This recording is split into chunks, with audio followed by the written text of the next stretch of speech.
Ryan Garner. He's the European champion, he's unbeaten in 17 fights, but he wants more belts. He wants the British and he wants the Commonwealth.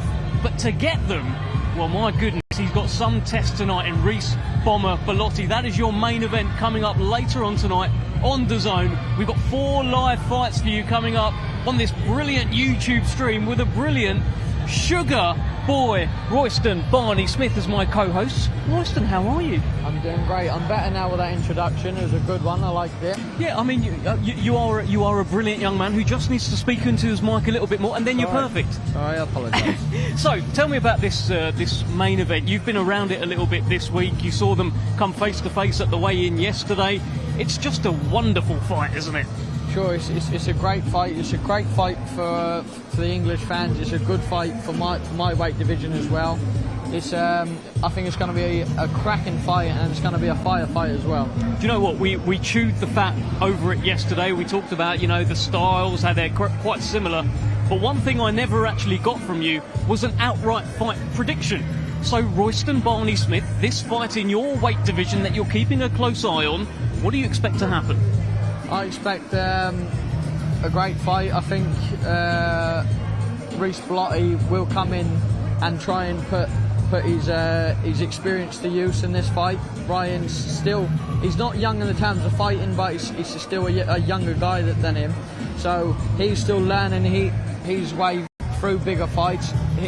Reece has been here time and time before, and he has pulled off some good wins. So he's thinking in his own head, right, I'm possibly going to pull off an upset. I just need to bide my time and get in there.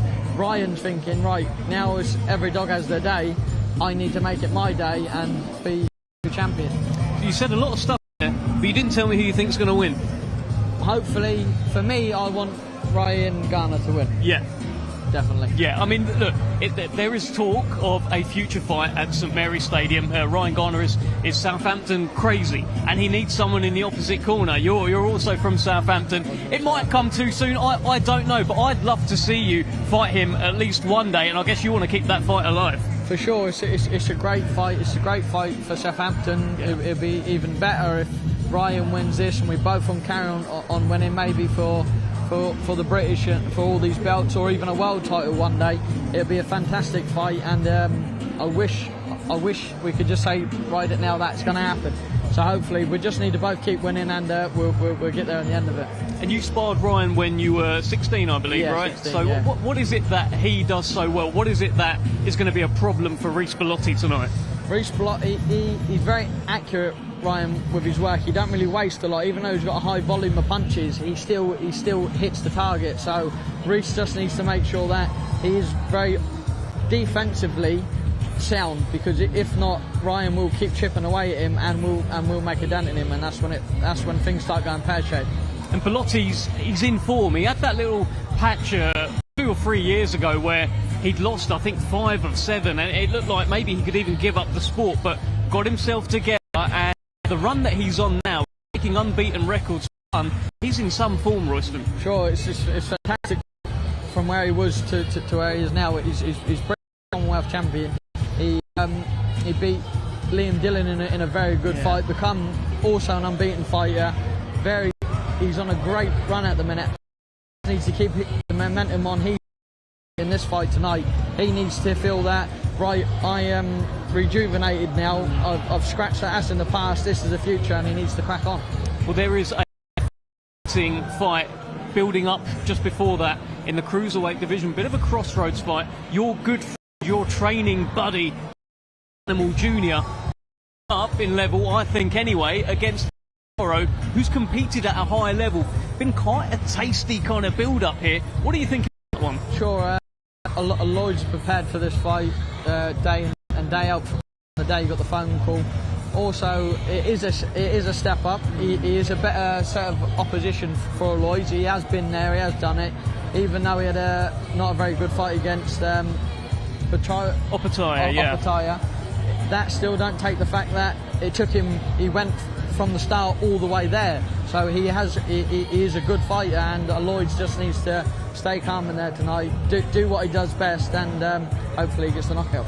Have you noticed a kind of a change in Alois at all? You've been training alongside him for a few years now. I'm seeing it. I'm seeing that there's this kind of inner confidence, which is he's carrying himself differently now. Are you seeing that in the gym? Yeah, he's got a good aura around him at the minute. He likes to call it greatness. That's what he likes to call it in the gym. So he's just been doing what he's been asked in the gym. So in my perspective, is he can be like that because he is ticking the boxes, he is doing the job, and if you're going to chat shit, and he does back it up, so it's all to him. Yeah, I mean, we apologise for the profanity there, and that's fine, Royston. You're not going to do it again, are you? No, he's not going to do it again. He is apologetic. But Ellis Sorrow, I mean, it's a tough one, right? I spoke to him earlier on this week, and he was cruising at cruiserweight. He was doing so well, 17-0, and he got the call.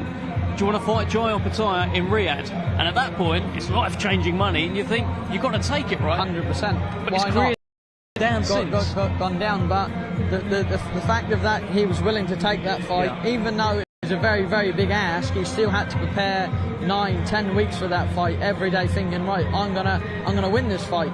So he does come with a winner's mentality and also a winning record, where he's not going to lay down to Alois tonight. He's going to think, right, this is my chance to get back where I need to be, and Alois needs to think, this is my breakthrough fight now. This is going to put me on the bigger stage, the bigger platform. It's going to open everyone's eyes up to me, and show him and show the class and what he does. Yeah, well, there's so much coming up tonight. This, of course, is the prelims. We've got 4 live fights coming up for you here, and then we'll be live from 7:30 over on DAZN. But I'll tell you what, I want to ask you about Tony Curtis Jr. He's the 19-year-old that has already had like 11 fights. It's fight 12 for him tonight, with Roy Jones Jr. in his corner. I mean, it's some story, right, Royston? Sure, 100%. He turned over young. I've known him since he's been a kid. My brother used to spar with him a little bit and that. But for what he's been doing, where he took himself away from England, and he thought, right, well, I'm going to try and perfect my craft in the sense of I'm going to try and get an advantage on all the other prospects in England, where he took himself to Mexico, took himself to Dubai. He's already had 11 fights, won 10. Yeah. That's the type of things where you think, right, well, you got to respect it, because he did make the jump. He didn't wait until he was 18, legally a man. He took the jump as being a boy and thinking, right, I can do this. And also Roy Jones had to see something in him.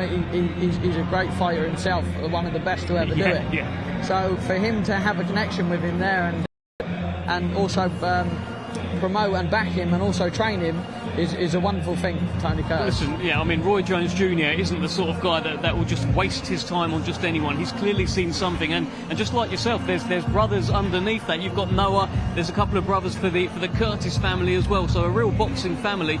I understand you got to spend a bit of time with Roy Jones yesterday as well. What was that like? Yeah, I did. We went to. I had a chat with him in the weigh-in yesterday, and he went, "What are you doing?" I'm like, I was going to go there and go home. He said, "Do you want to come to the event with us?" I said, "Yeah, for sure."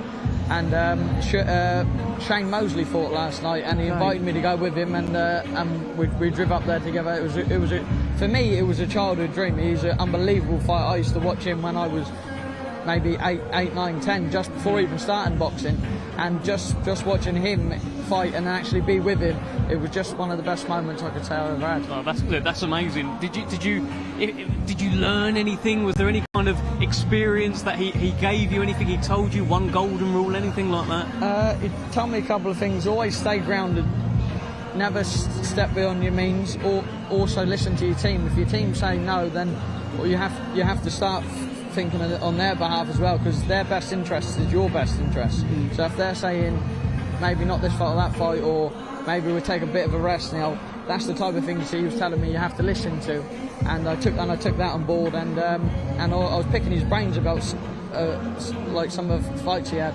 He was saying when he fought James Toney and Bernard Hopkins, he was saying like they was his favourite fights by far, just because there was so much to prove on that behalf, where he was the top dog in that division at the time, and for him when he said he beat them two, he knew he was the man for the whole era of that. that stage of boxing. Amazing, just amazing that he's here. I love that. That is the world of boxing right now. We've ended up with one of the greatest fighters of all time, Roy Jones Jr. here in Bournemouth, in the corner of an 11 or 10 and 1 fighter. It's brilliant. It's fantastic. It's a great story. What's happening with you then? Me, I had a bit of an injury. I was supposed to fight tonight. Sorry guys, everyone out there, but it's been postponed to a later date. The fight's still going ahead, everything's still the same, and just onwards and upwards for me. So that fight was against Danny Quartermain. Yeah. He's also unbeaten. There's going to be plenty of titles on the line as well.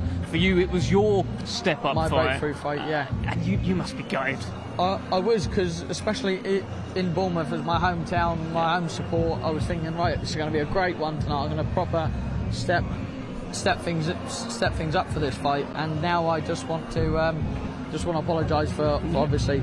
Sorry guys, I can't help it, but it just gives me more drive now for the new day, and just to put my foot to the mat now and take off. Do you? How improved do you feel you've been in over the last few fights? Because you're what now, 14 and 0 yeah, now, right? I mean, you are absolutely flying. You're soaring. This is a little bit of a setback where you can't fight, but you're going to get the fight. You're going to get Danny Quartermain. You must feel like you're really coming on, and it's going to be Royston Barney Smith time soon.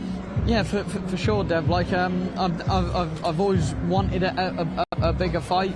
This is the type of things like.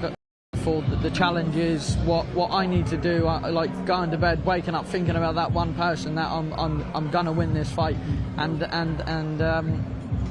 that's what is gonna happen. I'm gonna go in there and bring the titles home. Good man. Well, listen, we've got 4 fights coming up for you live on the prelims. I'm hoping we can actually bring here to just show you guys what we've got coming up. Of course, we'll be live over on DAZN from 7:30, but we've got 4 live fights for you. Let's have a look here. I mean, we've got Taylor Bevan, of course, the Matchroom super middleweight. Yeah. So that just points to the kind of growing friendship that there exists now between Queensbury and Matchroom. Taylor Bevan, the unbeaten super middleweight. He'll be on a little bit later on. Mason Payne will be looking to bring the pain, won't he, Royston? Definitely, for sure. And Frank Wood, fight number 2 for him against, the last man that you fought in Paredes. What can you tell us about him, Royston? He's a good, tough fighter. It's a good fight for his second fight. Hopefully that he comes through and shows the class. And Iman Zamatkesh will be the one that kicks us off very shortly. He's unbeaten so far in fights, managed actually by Sonny Edwards into backstage, and Sonny is waxing lyrical about Zamatkesh. I mean, they was talking about how he had a great fight with Pat Brown in the pictures, ran him close, hits like an absolute. I met him like maybe 5-6 years ago in Portsmouth, and he was down on a sparring day, like when all the action up and they spar, and I was watching him thinking, you're very good. Like, what are you doing here? He was saying, I come down. He said, I like boxing. Wow. So obviously, Sonny Edwards might have. Yeah, he's seen him. He's seen him. That is coming up later on as part of the prelim show, and then from 7:30 over on DAZN, it all kicks off with a Midlands area super welterweight title fight. Amir Abu Baker 9-0 against Carl Fowle 10-0. Someone's O has got to go. It's a British title eliminator. And we then move on to the professional debut of Hassan Ishak. Now, Royston, you've made a few you've made one pro debut. You only get one, right? But is he going to be nervous? What are you thinking? Sure, when you come out, especially that time on the card is prime time. Obviously, there was a lot of noise about him, so he's going to bring a lot of fans in. He doesn't want to say go the distance, because everyone feels like I went the distance, but it's not a bad thing sometimes. But all he needs to do is be calm underneath the pressure, put on a great performance, and everything will take care of itself. Okay, well, let's get this undercard underway. I'm ready for some boxing. Royston, you ready for some boxing? Definitely. Let's hear from Thomas Treiber. Let's first welcome to the ring, Ryan Garner.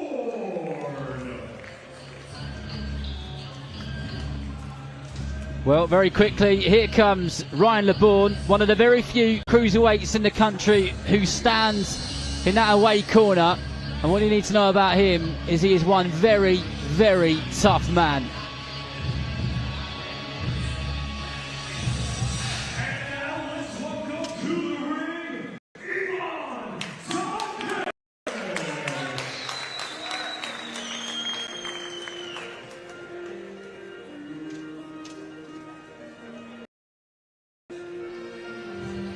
And here comes Iman Zamatkesh, originally from Iran, now living and fighting out of the south coast of England.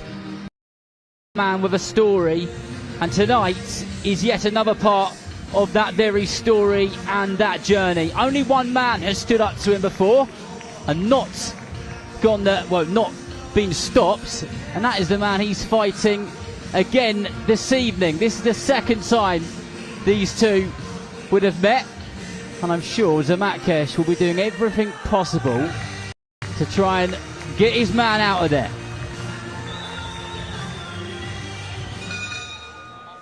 Ladies and gentlemen, welcome to a great night of championship boxing from the Bournemouth International Centre in Bournemouth, England.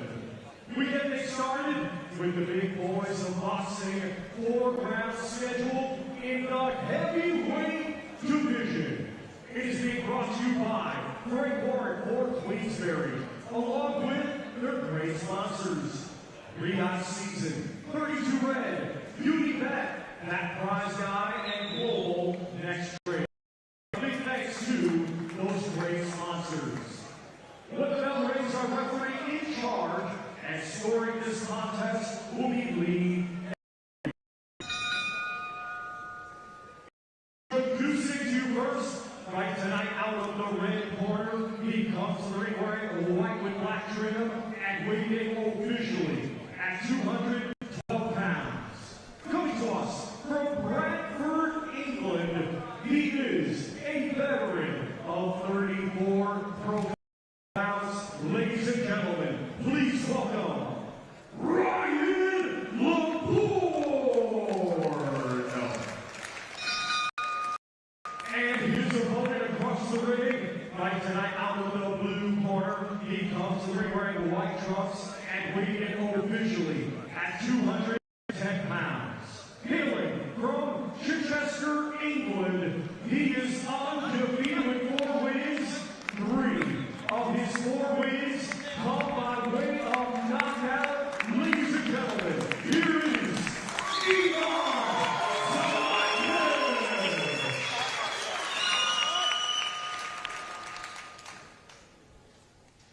Okay, that's when I say stop, you stop boxing. When I say break, take a step back. Keep your hands up and protect yourself at all times. Good luck to you.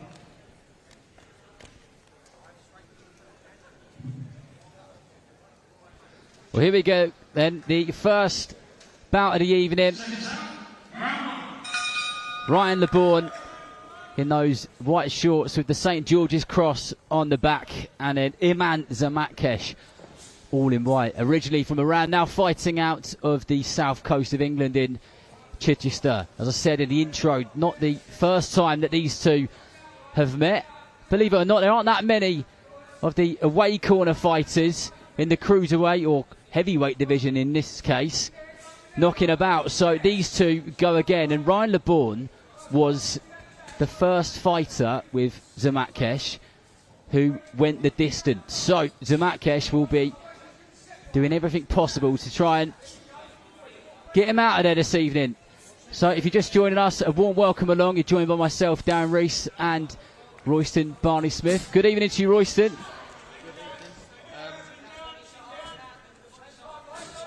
You were saying these met before in the past. I can see that there's no really feeling out process for these two here. They're getting stuck into it. Straight into it. LeBourne is one of those seriously tough characters who just pops up in away corners in and around the country and elsewhere, and he is as stubborn as they come. And Zamatkesh, if you didn't catch what Dev was saying earlier on with Royston, he's managed by Sonny Edwards, and he is well and truly singing praises. But this is a fast pace to kick the opening round off, Royston. You don't normally see this. Like you said, it's a bit of a feeling out process. We're not having that at all, are we? No, I don't think there's no love lost between these two. One man just definitely stoppage to reclaim the ratio. So I think he's doing a good job at it. And he's pushing the pace. He's not letting him set. He's keeping him on his toes at all times, and he's trying to corner him and try and loop that overhand backhand in like he did there. Zamatkesh just got through with a short right hand there. Nicely done, but LeBron is a tricky southpaw if you haven't worked that out already. And he's got some pretty slick head movement. And he's not the easiest person in the world to pin down, because every time that you see him on the ropes, he doesn't stay there for too long. But just as I say that, that was a beautiful backhand uppercut from Zamakesh. And LeBron just looking at the referee, taking his time. And the referee has seen enough. It looked like there was something wrong with his knee there, Royston. Yeah, for sure. He's got knee brace on, but I don't think that was the issue. I think the other man just had way too much for him in that situation. He was working him down low. He was working high and low. He was mixing the timing up with him, and the touches. He's done a great job there, and fair play to him. He's got his knockout ratio back now. Exactly. You could see from the get-go that he had one intention tonight, and that, I know you always get your fighter out of there, don't you? But he really wanted to get him out of there, and there was no stopping him, especially just over 4 rounds. I guess that's why fast start. Yeah, for sure. He had a point to prove, and he definitely did prove it. He's a great fighter, and I think we'll be seeing a lot more of it. Well, good. The South Coast, when it comes to boxing, is absolutely booming, and Zamakesh is another very welcome addition, alongside obviously Ryan Garner, who headlines tonight, and the man to my left, my co-coms, Royston Barney-Smith, among other fighters. But Thomas Triber is posed and ready, and he has the official time, and he'll let us know.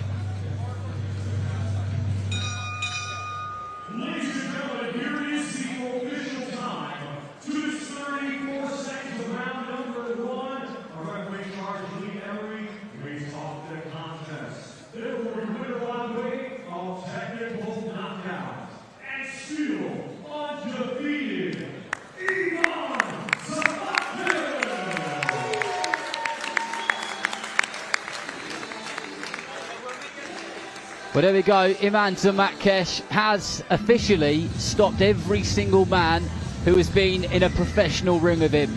How good is that for his profile? How good is that for his branding? His branding, I guess, Royston. Very good, especially on the stage of Frank Warren as well.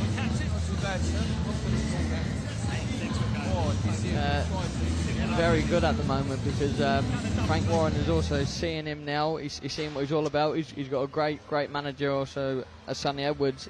He's put on a great performance there in a nasty fashion. So I'll be keeping an eye on now myself, and it'll be good, very good for boxing. In a performance like that, how good is it for your own confidence as a fighter? Because everyone has those tiny little self-doubts, don't they? Yeah, for sure. You grow leaps and bounds from performances like that. Even though you didn't gain rounds, but you just gain experience in where that you know how to fight. You know what it feels like, so you don't feel under pressure when it's not going your way as much, because you know you got the self-belief there to turn it up and get the fire out there. Well, good for him. Sonny Edwards just in there with the team, posing for pictures, and a big smile on his face, which said, "I told you so." But Zamakesh has just made his way over to Dev. Over to them now. Iman Zamakesh done in 1 round. You must be happy with that tonight. Very pleased with my performance. That's 4 knockouts now, right? What have you got in there? Well, in this weight division, everyone can punch hard. I was trying to be more calm than rushing it. So I guess when you are calm, more explosive than you are rushing it. Yeah. You're calm, but you also bring the storm, right? Listen, I was speaking to Sonny Edwards beforehand, your manager. He is, he thinks a lot of you. He's talking about how he wants to see you fight Pat Brown. You've a rematch from the amateurs. Talk to me. Yeah, well, me and Pat got history, and I got all this. He's a lovely guy. I really like him as a person, but end of the day, we would love to have a fight again. There will be a cracking fight. We both go forward fighter, and it's going to be like a fight everyone wants to see. So yeah, I can't wait for that to eventually come up. Well, he's a fighter very much on the up. He's getting a lot of hype right now. How do you think you could fare against him? How do you beat him? Yeah, listen, we are both going forward fighters. and the only way you find it out, put us in the ring, you'll find out. So we'll see at the night. It's gonna be good ride, good. People would be for a treat on that if that fight happens. Hopefully it does. Listen, Iman, I know your journey has not been an easy journey, so just to be in there competing on this level is fantastic. Must mean a lot to you. Yeah, when I came, I had nothing. From sleeping in the street to where I am today, I'm over the moon. We are just keep on grinding, keep on progressing. That's the main goal. Yeah. Were there moments where you thought about giving up? Well, I never lost hope, so that's why I'm here, and I advise everyone out there, keep on grinding and keep on dreaming. Dream big. You are an inspiration. Many congratulations on your win. Thank you so much, Dev. Thanks for having me. Well, that is Iman Zamatkesh. Let's head back over. Oh, he's got one more thing. Come on, Iman. What you got? I want to say massive thank you to my sponsors, especially Ian and NJS. They really back me up. And my supporters, they come all the way here to support me. I wouldn't be able to do it without them. Thank you. There you go. Listen, we can't do anything without sponsors. Let's bring Royston Barney-Smith back in. And Royston, I mean, you talked about how Iman Zamatkesh is a bit of a bruiser. He can hit you, he can hurt you. Well, he hit him and he hurt him. No, for sure. I like the way he went about that fight. He tried to. The other fella survived through the last fight he had for him. He went in there with bad intentions tonight, and he definitely delivered them. I'm hearing, by the way, Royston, that you're, the man that you were scheduled to fight here, Danny Quartermain, he's going to be here tonight. So. Is there going to be a bit of argy-bargy, a little bit of a push and pull, or what are you expecting if you cross paths? I think he'll be all right. Yeah. Personally, I think he'll be all right. But on my behalf, I'm very disappointed in the fact of myself for not fighting on this card tonight, and I just can't wait to get my hands on him in there when I do get in the ring with him, and I'll definitely show him who's boss. Were there any messages exchanged between you two? Sometimes fighters do that, sorry bro, I couldn't do it. No, he's very respectful. He is what he is, and he hasn't got a lot of animosity against me in such. He's a nice fella, but it's different out the ring than in the ring. So when we get in the ring, we'll see what it's all about then. Yeah, we certainly will. Listen, you are the man playing right now. A lot of fight behind you. Boxing back on the south coast as well. It's becoming a bit of a regular feature for us. Yeah, for sure. It's great for me. It's great for everyone down here. It went dry for a little bit. Now it's back up flying again, as you can see tonight. And I can't wait to start headlining down here and start getting on bigger shows and start getting an angle for the south coast. And obviously, listen, you're from Southampton. Ryan Garner's from Southampton. I think everyone wants to fight in Southampton at some point, but the venue-wise, there isn't quite a suitable one. It's like St Mary's or nothing, right? Yeah, definitely, for sure. But around Bournemouth, Portsmouth, there's a lot of areas, but that's my dream one day, to get in the St Mary's football stadium, and so is for a lot of other fighters from down here. So hopefully my dream comes true one day. Listen, I'm being told we've got a little bit of a time to have a chat, so I'm keen to get your view on what we saw last week at Wembley Stadium. I mean, it doesn't get bigger than what we saw in terms of undisputed heavyweight title fight. Daniel Dubois, Alexander Usyk. What did you make of it all? I thought it was a great fight. I think Dubois did try in times, but when you're fighting someone like that, you have to be 110%. If not, there's no point even really trying it as such. And what I was seeing in there was one of the best Usyks in a fight what he's ever been. He went in there, he set the tone pretty quick in the first, second and third, and then that was all she wrote, really. As a fighter, when you're watching someone like Alexander Usyk, are you just like taking notes? Like, can you watch it as a fan or what?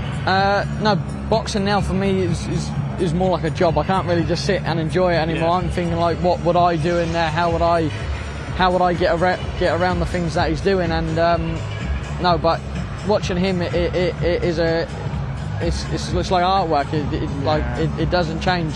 The things he does, the things he sets up, even like the way he even moves around the ring, he positions himself well.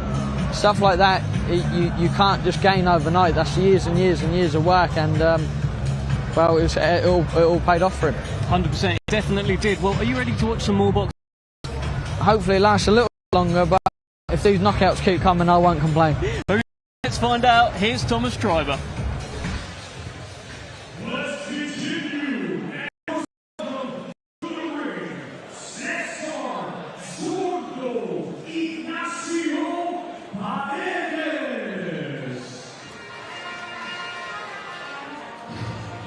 Cesar Paredes of Peru. He's become a bit of a familiar face over here in the UK.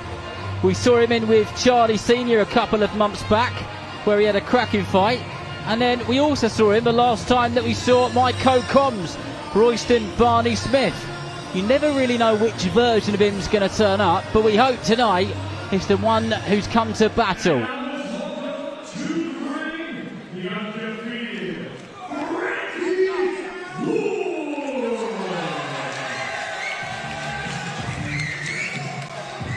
And here comes the exceptionally talented amateur and former West Ham Boxing Club representative Frankie Wood, a 6-time national amateur champion who was one of the very best featherweights in the country at one point.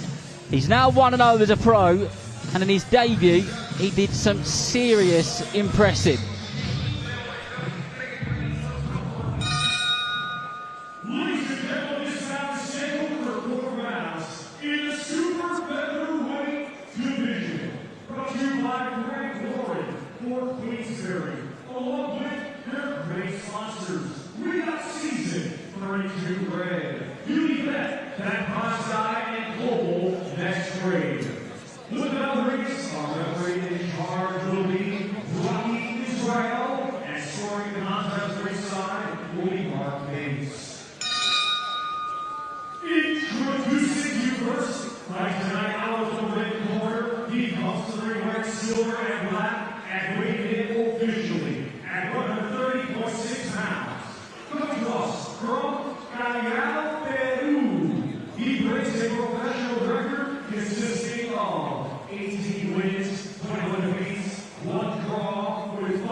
Well, here we go then, bout 2 of the evening. The first one didn't go past the first round.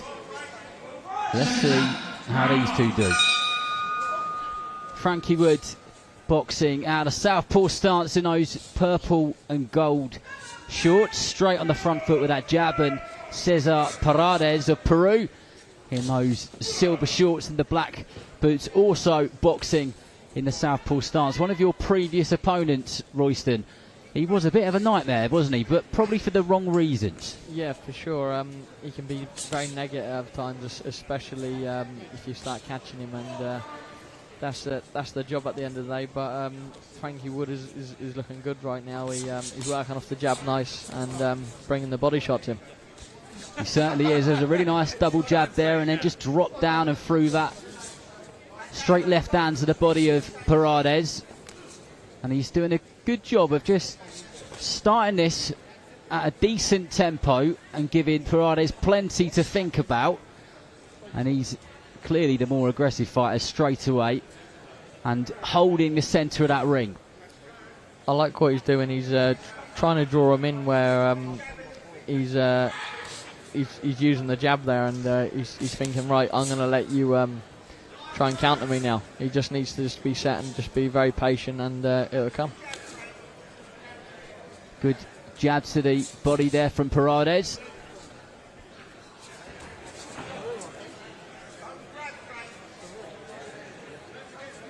Now Smith in the corner, just telling Frankie not to grab hold of him. I guess he just wants to see him boxing nice and clean.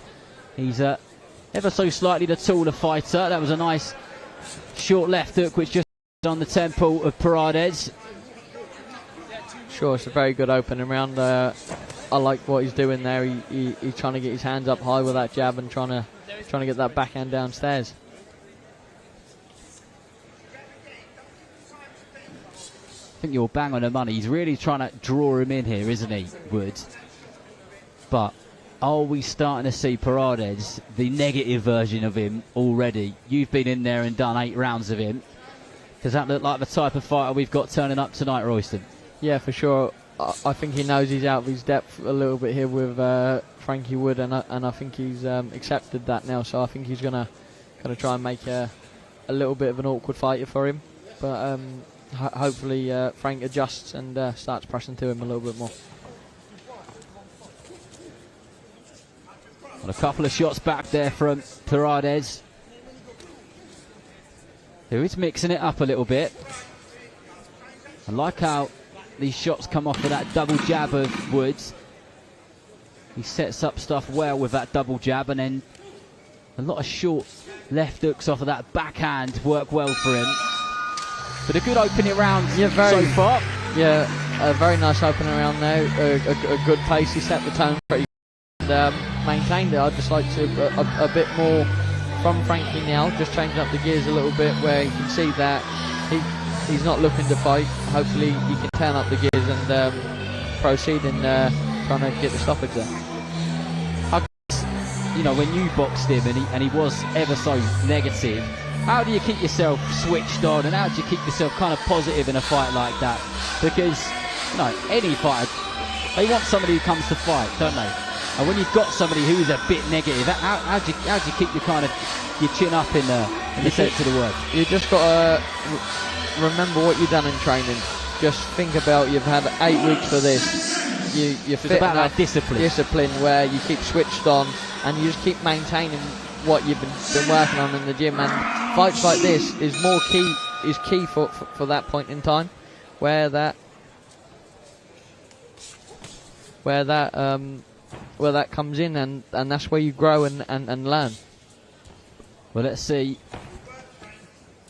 how disciplined Frankie Wood can be. So far, so good. This one scheduled for 4 in the super featherweight division. Wood straight back out on that front foot in the southpaw stance, exactly the way he started off this fight.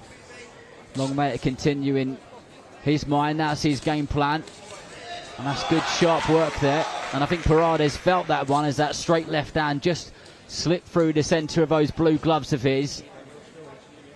And Wood doing a really good job of that. That was a nice combination. Being the aggressor. I'd just like to see a little bit more of that off of Frank, just slowly creeping in and letting his hands go where the opposition has to throw, just to keep himself protected, and that's where you land the key shots.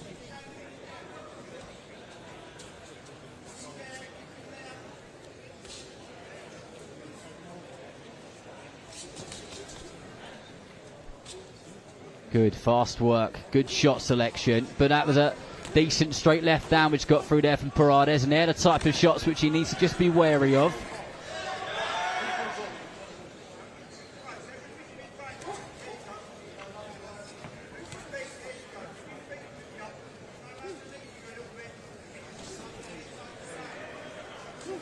These are a few nice jabs off the opposition. Now he's livening up a little bit now. It's good to see. It's good to see you got more of a fight in your hands when he livens up. But yeah, he's trying to get through with his own jabs, is Paredes. Nice work there from Woods. Really good through that jab, and then just stepped in with that lovely left body hand. shot off that off the lead hand jab.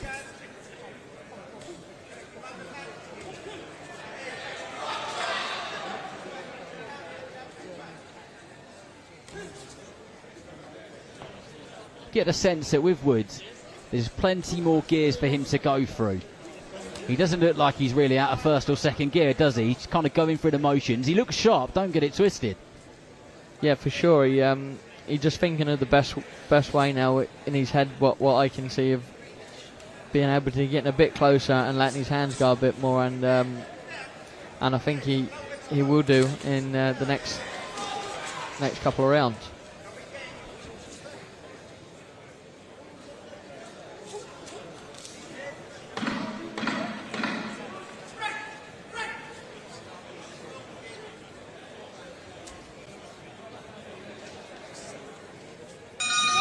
And there we go, another solid round. On my scorecard, I've got Frankie Wood 2-0 up at the moment. Doing really well, good shot selection. Everything's working off of that jab. Discipline was the word which Royston used earlier on. Another discipline round? Yes, sure. He's boxing well. He's doing everything he's supposed to do. I would just personally like to see him just change up the gears a little bit more and just let his hands go. But a performance like this, you can learn bundles and bundles of experience from it, where in later fights on in your career you can remember back in certain times thinking, right, well, this is what I should have done then, so now I'm going to do it now, and you have the rounds underneath your belt as well. These types of fighters, they're really important for your career, aren't they? Super important. Yeah, for sure. This is your bread and butter. This is where you learn your craft. When you do start fighting for titles and better opponents, this all comes into play later on in the game. All a part of the apprenticeship. Well, this is fight number 2 in the pro ranks for Frankie Wood, who was a very successful and a very, very good amateur, and you can see that he's got that pedigree there. He certainly does look like a 2-fight pro. There is plenty of options for him. He's got good feet, good fast hands, and he knows how to mix it up.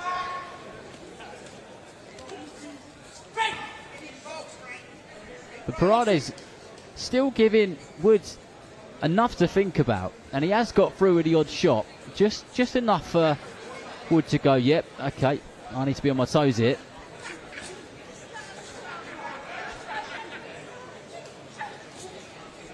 That is a nice jab from Frank, though. He's landing it, even though it's not looked like it's landing, it's just creeping in through the guard. He does, he steps really nicely with that lead foot on the inside of the guard and just kind of chucks that jab right through the middle of the gloves. And a kind of sweat bounces off Paredes' head and glimmers in the lights here at the Bournemouth International Centre. If you just joined us, welcome along. You haven't missed bundles yet. This is our second fight. So much coming up later on, and we've got an absolute cracker at the top of the card between Ryan the Piranha Garner versus Reece Bellotti. British, Commonwealth and European super featherweight titles on the line. That fight has all the ingredients to be a cracker. But this one is between Frank Wood and Cesar Paredes. Frankie Wood in his second professional contest and boxing well.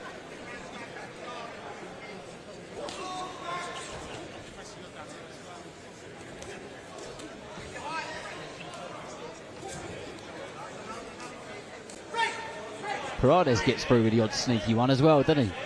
Yeah, for sure. He timed Frankie in that exchange, but I don't think it phased him too much. He's still doing what he wants in there.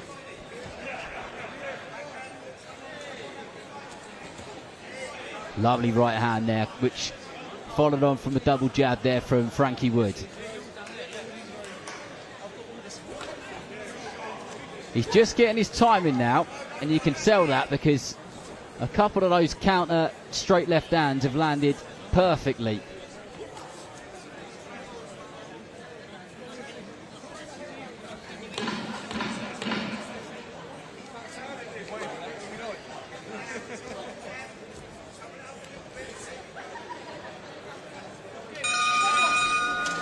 No, another good round by Frankie Wood.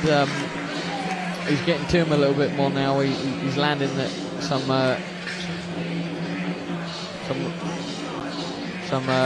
nasty shots. Some good shots indeed, and we've got a really good main card coming up later on. Abu Baker versus Carl Fale. That is for the Midlands area title. And then Ishak versus Vargas. That's Ishak's professional debut. And then Roy Jones Jr., who we've been speaking about all week. His protege, Curtis Jr., takes on Tondo. And everyone's looking forward to that one very much. Alois Jr., who is Royston's stablemate, versus Ellis Zorro. And then, of course, it's Garner versus Bellotti, top of the card. So don't go anywhere. Make sure you're stacked up on drinks and snacks, because there's a proper night of boxing to come.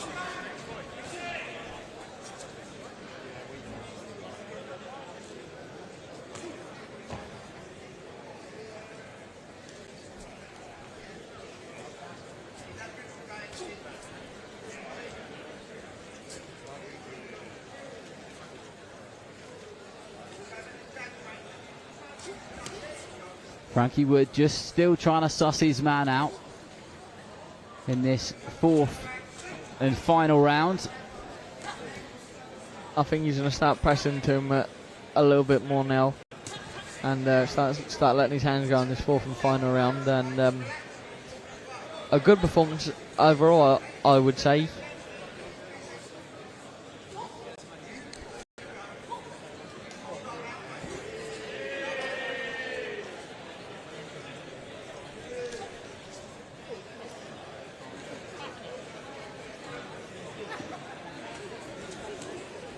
Paredes still having a go. Wood tucks up nicely, just soaks those shots up on his elbows, on his gloves, and then he's straight back to business. It's good, aggressive work, educated pressure there from Frankie Wood. A couple of times Wood has caught Paredes just off balance, and you think if he caught him clean on the chin or on the button, he'd go down, but the man from Peru is unbelievably tough, and it would take a lot for him to hit that canvas.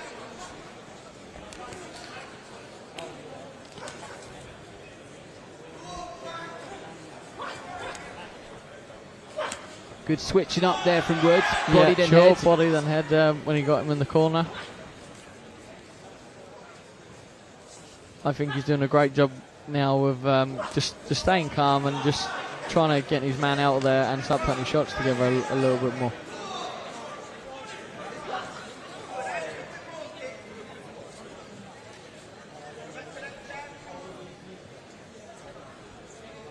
It's definitely been one of those fights for Wood where I'm sure him and his team can look back at this and there'll be loads they'll be happy with, and I'm sure there'll be some good examples of what he can improve on, what he can change and switch up a little bit. And again, that's what these bouts are about. Yeah, for sure. But lovely. He can take a lot of things away from this fight and improve on, and also look at things and say, right, I done that very good there. I'm going to use that next time, and things like that just build a fighter gradually. Well, I tell you what, Royston, I bet you wish that Paredes turned up for your fight, don't you, eh? Definitely, for sure. But good performance by Frankie Wood, and it was entertaining. It was entertaining. You look at him and you look at his style, and I think he's going to be good fun watching him in the future, especially when he's in some 50-50s and there's maybe a title on the line. I reckon he's going to be entertainment on tap. Good fast hands, good shot selection, mixes it up, got an aggressive style, but also takes a necessary amount of risk, I guess, to keep it entertaining, but on the other hand, not be a dull fighter at all. So well done to him. And Cesar Paredes, another fight under his belt here in the United Kingdom. Like I said in the intro, becoming a real familiar face. We've seen him so much over here. And good fighters who bring a little bit of fire, bring a little bit of oomph and enthusiasm as an away corner fighter. They are so much more enjoyable to watch. They make a much better fight. And we definitely prefer that Paredes, the one who comes to fight.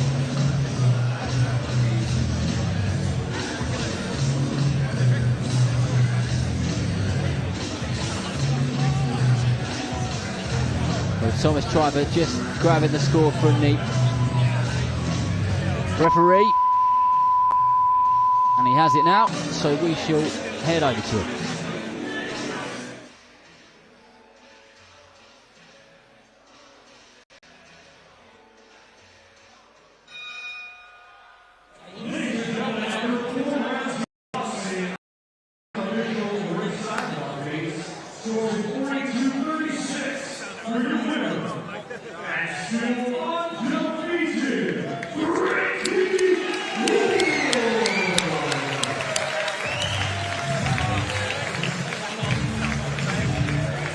Well, congratulations to Frankie Wood, who looked, well, I guess happy, a little bit relieved once he heard the scorecards. Yeah, for sure. Even though I'm sure he knew he did enough. Yeah, he had it on my scorecard, a clean slate. So, good performance. A lot to take away in positives, and also there's some things in there that he might look to improve on, and that's what boxing's all about. You need to take the good with the bad and improve all the way around, and I'm sure he will.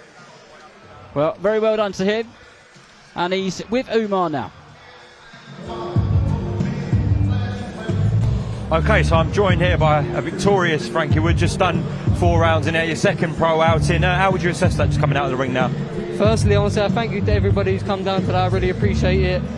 Frank, Francis, Roy on my team, and obviously Alan, Eddie Smith and Paul. Yeah, it was a good performance. I've been out 9 months out of the ring, so let's get the ring rust off and get back in the swing of things. Yeah, of course. I'm sure, look, you've been working obviously really hard with Al in the gym, and the improvements that you made from your professional debut, did you feel those as the rounds were going on tonight? Well, I've been feeling them in the gym. Obviously it's different on the night, so obviously I'm definitely better than my debut. I'm maturing, I'm getting stronger. He's a very tough guy, like he's been in there with some boys who have a lot more experience than me, and he's a tough guy. So yeah, I definitely want to get out again. I want to get out another 2 more times, and then next year you'll see the best of me, I believe. What is it that Francis is saying to you? Just stay as active as possible, is that the plan? He's saying regardless, even though I'm saying with Queensbury, regardless of where the show has to be, I'll just box in it, and that's completely understandable. When I'm closer to London and closer to the place, I will get the 200, 300, 400 tickets, and that's what. There weren't too much of an atmosphere today, but when I'm in London, you'll call even the big stadiums, you'll still hear it. Good though to kind of come out of London for yourself, and only your second fight, and get a bit of experience of fighting around the country, because you might be on some big shows across the country hopefully one day. Yeah, well it was pretty much a link to the amateurs. Obviously when I went to the Worlds and Europeans and all these places, I was away from home with no family, standing a lot worse hotels than the Marriott, I can tell you that for free. But yeah, I prefer it, to be honest. It gets me away from distractions, it gets me away from everything, and it just lets me focus with my team. Al, can we bring you in for a second please, mate? Come in. Just talk to me about this young man's talent. Obviously, second outing, Al. Happy with the improvements that you saw from perhaps the first fight for Frankie? Yeah, definitely. Look, he's only a young kid. He had a stellar amateur career. Come from a great club. He's been in a couple of other clubs, so he's been well taught by good trainers. So, yeah, it's a perfect opponent for him to learn, not make mistakes. He's cagey, he closes up. It's an improvement from the first one. And yeah, he didn't put a foot wrong. You just got to learn how to open kids like that up. Over 4, it's hard. But yeah, really pleased. Great performance. Trains hard. Yeah, really good. Look, you've worked with some tremendous talents. What is the ceiling for Frank? Listen, do you know what? He wouldn't be in our gym if he couldn't reach a certain stage, and that's unfair to put pressure on him. You don't win them type of national titles, go to the gyms he's been, and not really about to get a certain type of level. He's with Charlie Senior his own weight, the Olympic bronze medalist, and he's helping Sam prepare for his world title. And if he's good enough for that, it shows you what we think he should get. Well, listen, you're in good hands with Al, good hands with obviously Frank and Francis. Just leave the final word too. What is it that you want next, Frank? Just keep busy, as we said. Yeah, Five guys. Yeah, I want Five guys. Eric Chisora style. Yeah, no, I want maybe 5 more opponents this year. Maybe that'll work instead. 5 guys and 5 more opponents this year. Well done, Frank. Speak soon. Yeah. Okay. Well, listen, Frankie Wood making his second outing there and bringing in Sugar Boy. Come in. What did you think of Frank up there, his second outing? I thought it was a good performance. He showed what he needed to do in there, and he was doing the right things at times, maybe coming away from it a little bit more at times, but overall a good performance for his second pro fight. Okay. Look, I know this must be a bit weird. You wanted to be, obviously, in action tonight with Danny Quartermain. So is it a bit weird being here? I'm not sure if Dev's already mentioned it to you, but just being here at Bournemouth when you're supposed to be in the ring really tonight. Yeah, for sure. When I walked in, I was thinking, what a good venue to box at. There's not a bad seat in here, realistically, and I would have loved to got in here tonight and done the job, but unfortunately I couldn't do it. But that's been put back to a later date, so to be continued. I do believe he is coming tonight, right? I don't. I've heard he is coming. But anyways, what are you expecting from Ryan Garner and Reece Bellotti? You're going to be backing Ryan, of course, yeah? Yeah, for sure. I want Ryan to win the home fighter. I think it's going to be a fantastic fight. I think there's going to be times in there where it's uncomfortable for both of them. Not because one's better than the other, but just the styles make fights, and it's going to be a great fight. Listen, we know Ryan's style. He's all out, relentless. He will sit there sometimes, and I guess that is the point of victory for Reece. I mean, we know he's a big puncher. He's got tremendous left hook. So when they are exchanging in the pocket, I guess that's Reece's best shot at potentially winning this fight. Would you agree with that? Or yeah, for sure. Reece is coming in with a better knockout ratio than Ryan, but Ryan is also dangerous as well. He throws a lot more punches, and he is very accurate. So over a period of time, it will take a toll on you. So time will tell when they're in there. Got to ask you about Alois. He's making so much noise in this division now, in boxing really, British boxing. He is so confident. He's saying, look, I can take Elizora out one-on-one, whether it's the first, second or third. You see this man up close every day. How hard does this guy punch? It's ridiculous, and it's not even that. It's not even that it's a hard punch, but it's so explosive when he lets it off. It's where, like, when you're on the bag, you're like, whoa, it was that, and then it's like it's Alois standing there. So I think it's going to be a great fight, and I think Alois is going to learn a lot from this fight. It's not the fact of when Alois is going to knock him out, because Elizoro is a good fighter. He has been there, he has done it, and I believe this is going to be a big breakout fight for Alois Jr. Well, listen, he stopped David Jamieson in tremendous style away from home. If he does stop Elizoro, as you said, he's been right there. He's knocked out Jose Burton. I know the fight with Opatai didn't go his way, but he's been with the best cruiserweight in the world. So if Alois does a real job, like, he's looking at, world title perhaps next year at some point. I'm sure Frank can deliver that. He is that talented. He could fight for a world title some point next year. Yeah, for sure. Like, when he trains in the gym, he doesn't go in there with 50% of his heart into it. He gives 110% every day, day in and day out. So that's where you can see the massive growth in him in such a short period of time, is that he is very focused in his craft, and that's all he wants to do is box, sleep boxing, drink boxing, and repeat over and over again, and that's the great thing about him. I've seen a change in him in the last sort of couple of fights, with the Jamieson lead up to this. In the gym, have you noticed a change in terms of the man? He seems in a different headspace about how confident he is and what he wants to achieve. Have you seen him change at all as a man recently? Yeah, for sure. He's getting a bit older now. He's maturing into the person that he wants to be, and you'll see that. Well, you've seen it all fight week, really. The things he's saying, the things he's not saying. He's telling him when he's going to knock him out, first, second, third, and I believe he can do it as well. I mean, the talent at your gym, at Ben Davis's gym, is remarkable. I mean, obviously yourself, Moses Atama, who will come on to in a second, Alois, the McCormack brothers. It's an insane gym when you look at it. I'm just talking about, obviously there's more experienced guys in there like AJ and Fabio Audley, but just the young crop. There's so many potential world champions there. Yeah, for sure. The gym is buzzing at the minute. It's never been so packed before, and the great thing about it is that we're all pushing to the same goal. So, like, when you can see one person climbing a little bit more, you're like, right, well, I can't be left behind. I need to catch up as well. And iron sharpens iron, so that's what's happening there.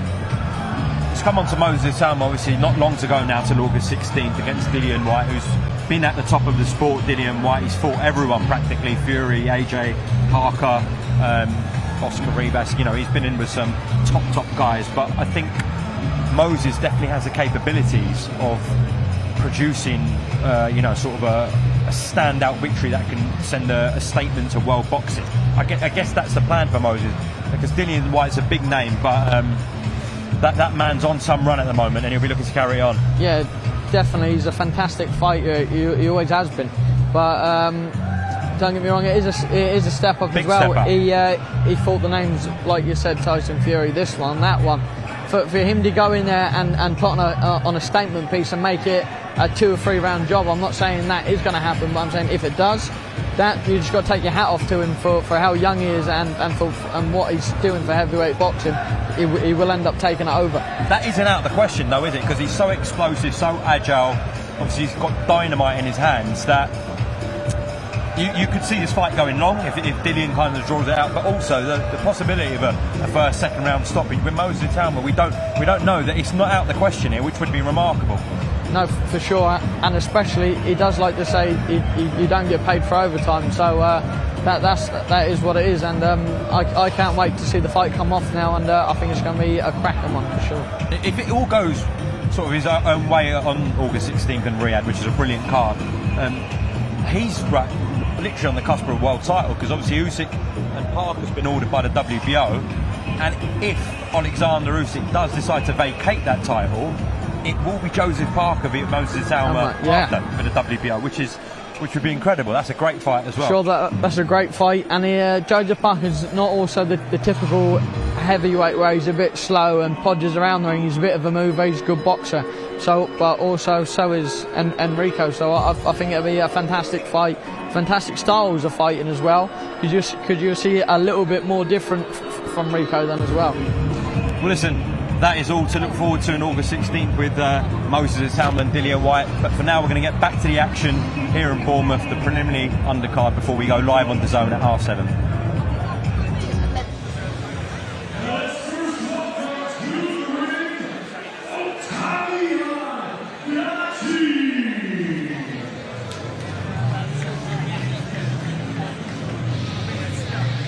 Well, here comes Octavian Gratti, one of the most experienced and one of the toughest away corner fighters on the circuit. In 88 defeats and in 10 years of professional boxing, only 3 people have been able to stop him inside the distance. He's tricky, he's double awkward, and he's one of the most durable journeymen that there is to offer.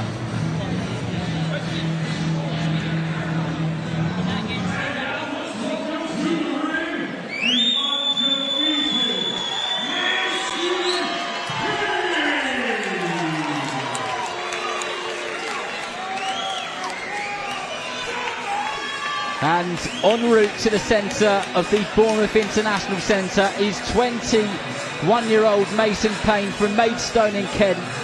He's been boxing since he was 11 years old and is now cruising along just nicely in the pro game. I saw him knocking about in Bournemouth earlier on. He's brought some people with him and they are making some noise as they stand on their feet inside this arena on the south coast, and he'll most definitely be looking to impress them and everybody watching at home. But just soaking up, Royston. Why not, eh? Yeah, sure. You don't get a lot of these good fights here like this very often, and especially so quick in his career. He's going to soak everything up. Get used to the bigger stages. Get used to the environment when you're in there. It all plays a tale when you're in there. If you get too nervous and get builded up for it, it's not a great feeling when you're in there. Am I doing the right thing? Am I not doing the right thing? But as you can see there, he's very calm, cool and collective, and he will certainly put on a good performance.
Well, here we go. 6 3-minute rounds in the welterweight division. Mason Payne boxing out of that orthodox stance with the white shorts with the blue and pink.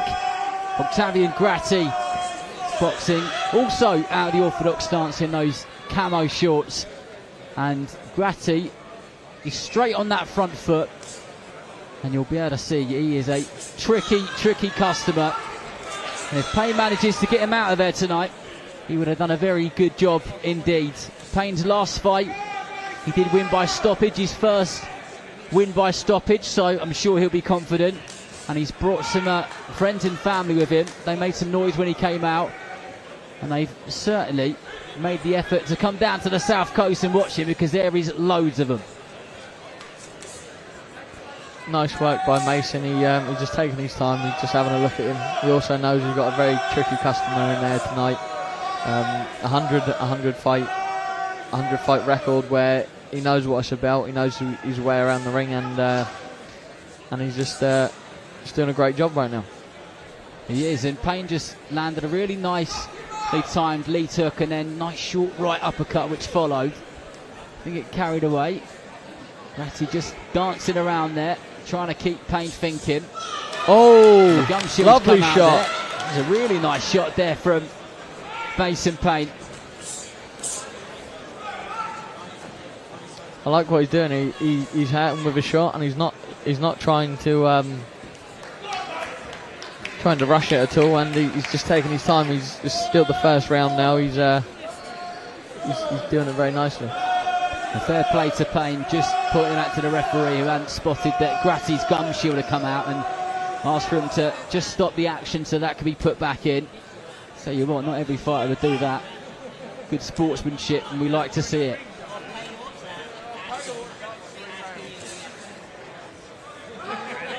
I'll tell you what, Royston, this is the most relaxed I've ever seen Mason Payne. And I've done a few of his fights, or a couple of them at least. Looks like he's just starting to, I guess, enjoy it and feel comfortable in there, which is a good place to be. That was a nice one too.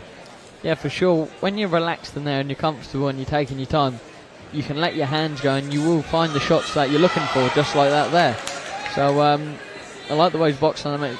Nice off the lead hand, and just keep feeding the shots in off of that.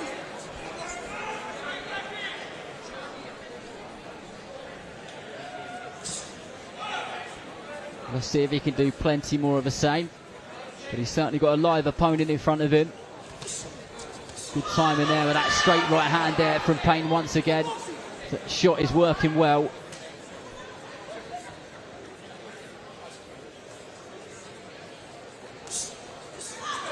Good uppercut there, then turned it over into a straight right hand. Really good work this. Impressive. And they want a nice strong end to the round. Looks sharp, doesn't he?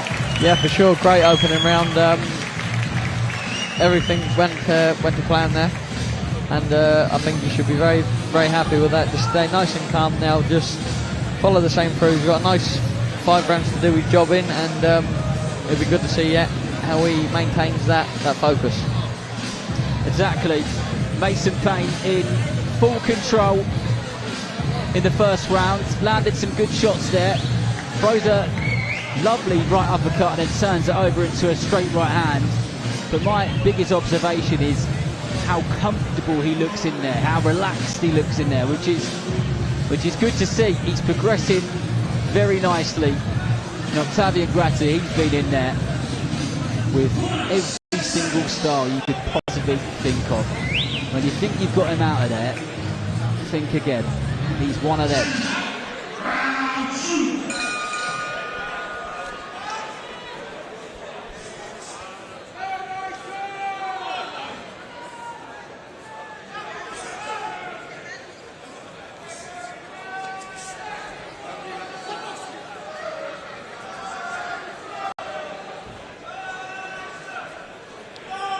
Just an observation with Mason Payne. I just walked past him earlier on, and for a welterweight, I tell you what, he's pretty big at that weight. Yeah, for sure. He's definitely got growing room for that weight as well. He's very big for a welterweight.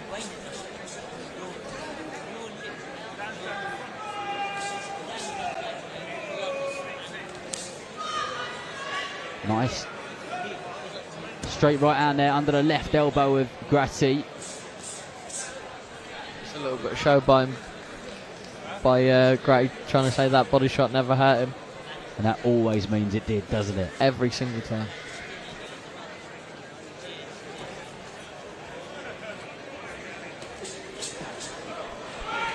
That was a nice combination there. He overcommitted, and Mason Payne definitely made him pay for it.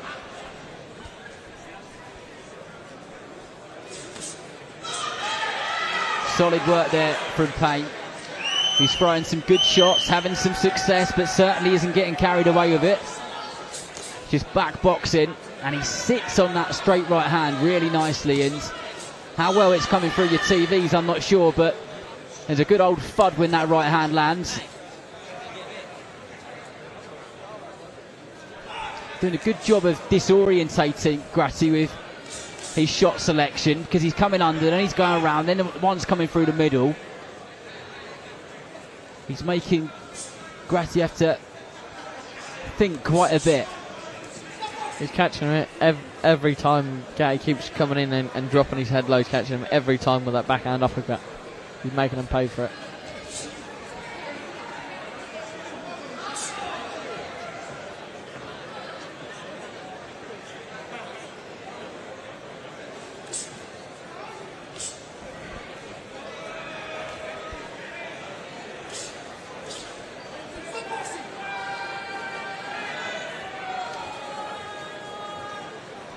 Referee just having a quick word about the heads, I believe. Don't want anybody getting cut.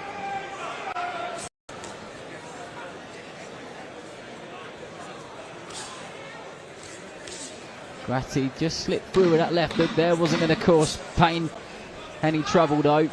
He's straight back on that front foot, and Gratti just sneaks a little overhand right.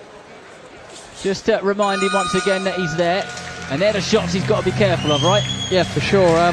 You can't be caught getting very lapsy in this game, because everyone knows that it only takes one punch. But I think Mason got this under control all the way around the board. I just think he needs just to keep focused a little bit more. But another great round, and I can't wait to see more of it. If you're in his corner, Royston, what's the one bit of advice you give him? Just one thing you say, go and do this a bit more or that a bit more. What would it be for you? I would say just follow up on your shots a little bit more, because you're catching him when he's not set, and he's getting that lead, the backhand uppercut off. He's not following that up enough, but apart from that, I think he should be all right. Well, so far, so good. The last time that Octavian Gratti was stopped was 3 years ago in Germany, back in 2022. He's had some fights since then.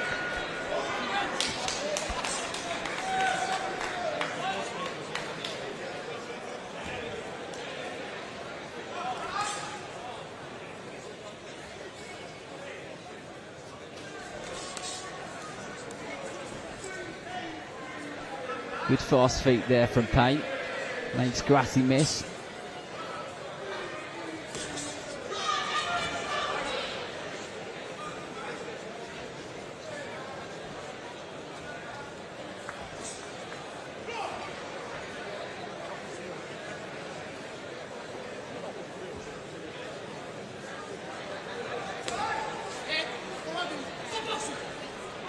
A little shot got in there where Mason wasn't really paying attention, but I don't think there's too much to bother him. I think he's going to get him back with one very soon.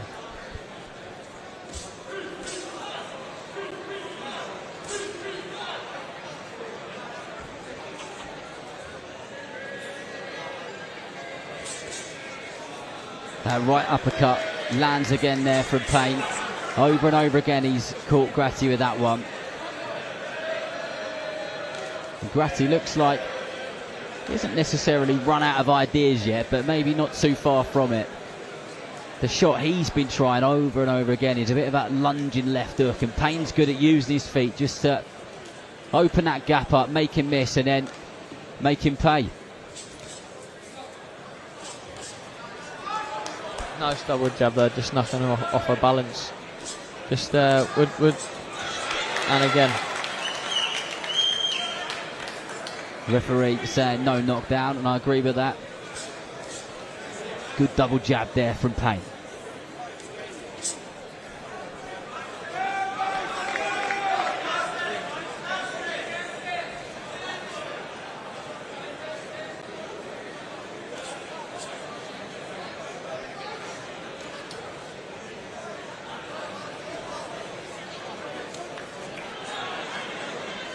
Payne certainly enjoying himself.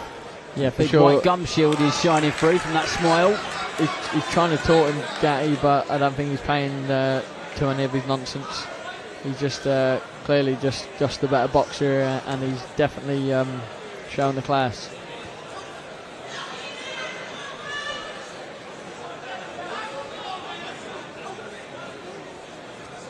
Someone in the crowd just shouted, knock him out.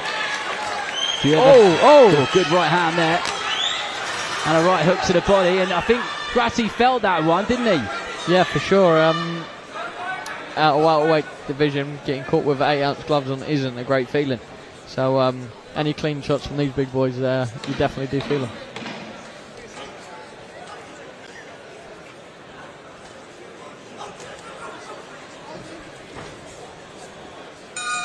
Well, that was the closest which Payne, I guess, came to getting Gratti to go to the canvas. Not quite there, but he caught with a couple of good shots there. People obviously can't see you, but me sat next to you, you're kind of trying to urge Mason Page to just come forward a little bit. Yeah, for sure. I'm a big fan of boxing, and when I'm watching it, I do get caught up on it, and I just like to see Mason, after them bigger shots get landed, maybe just step a little bit closer and put 2 or 3 together. They don't have to be very big, they just need to get him thinking where he can maybe get him to throw again and catch him with another big counter. So that's just the way boxing works. It's a bit hard for me to watch boxing because I want to be in there so bad. Oh, don't you worry. Don't you worry at all. I tell you what, I remember doing some commentary of Liam Davis. He was in the ring. He was literally in the ring. He's meant to be sat next to me.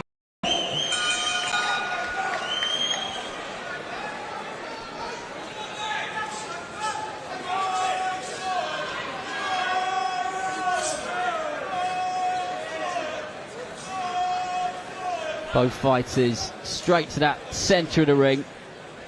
In this 4th round in the welterweight division, scheduled for 6. If you just joined us, welcome along. Joined by myself, Darren Reece, and Royston Barney-Smith. Loads of action to come. And a good performance we're watching from Mason Payne.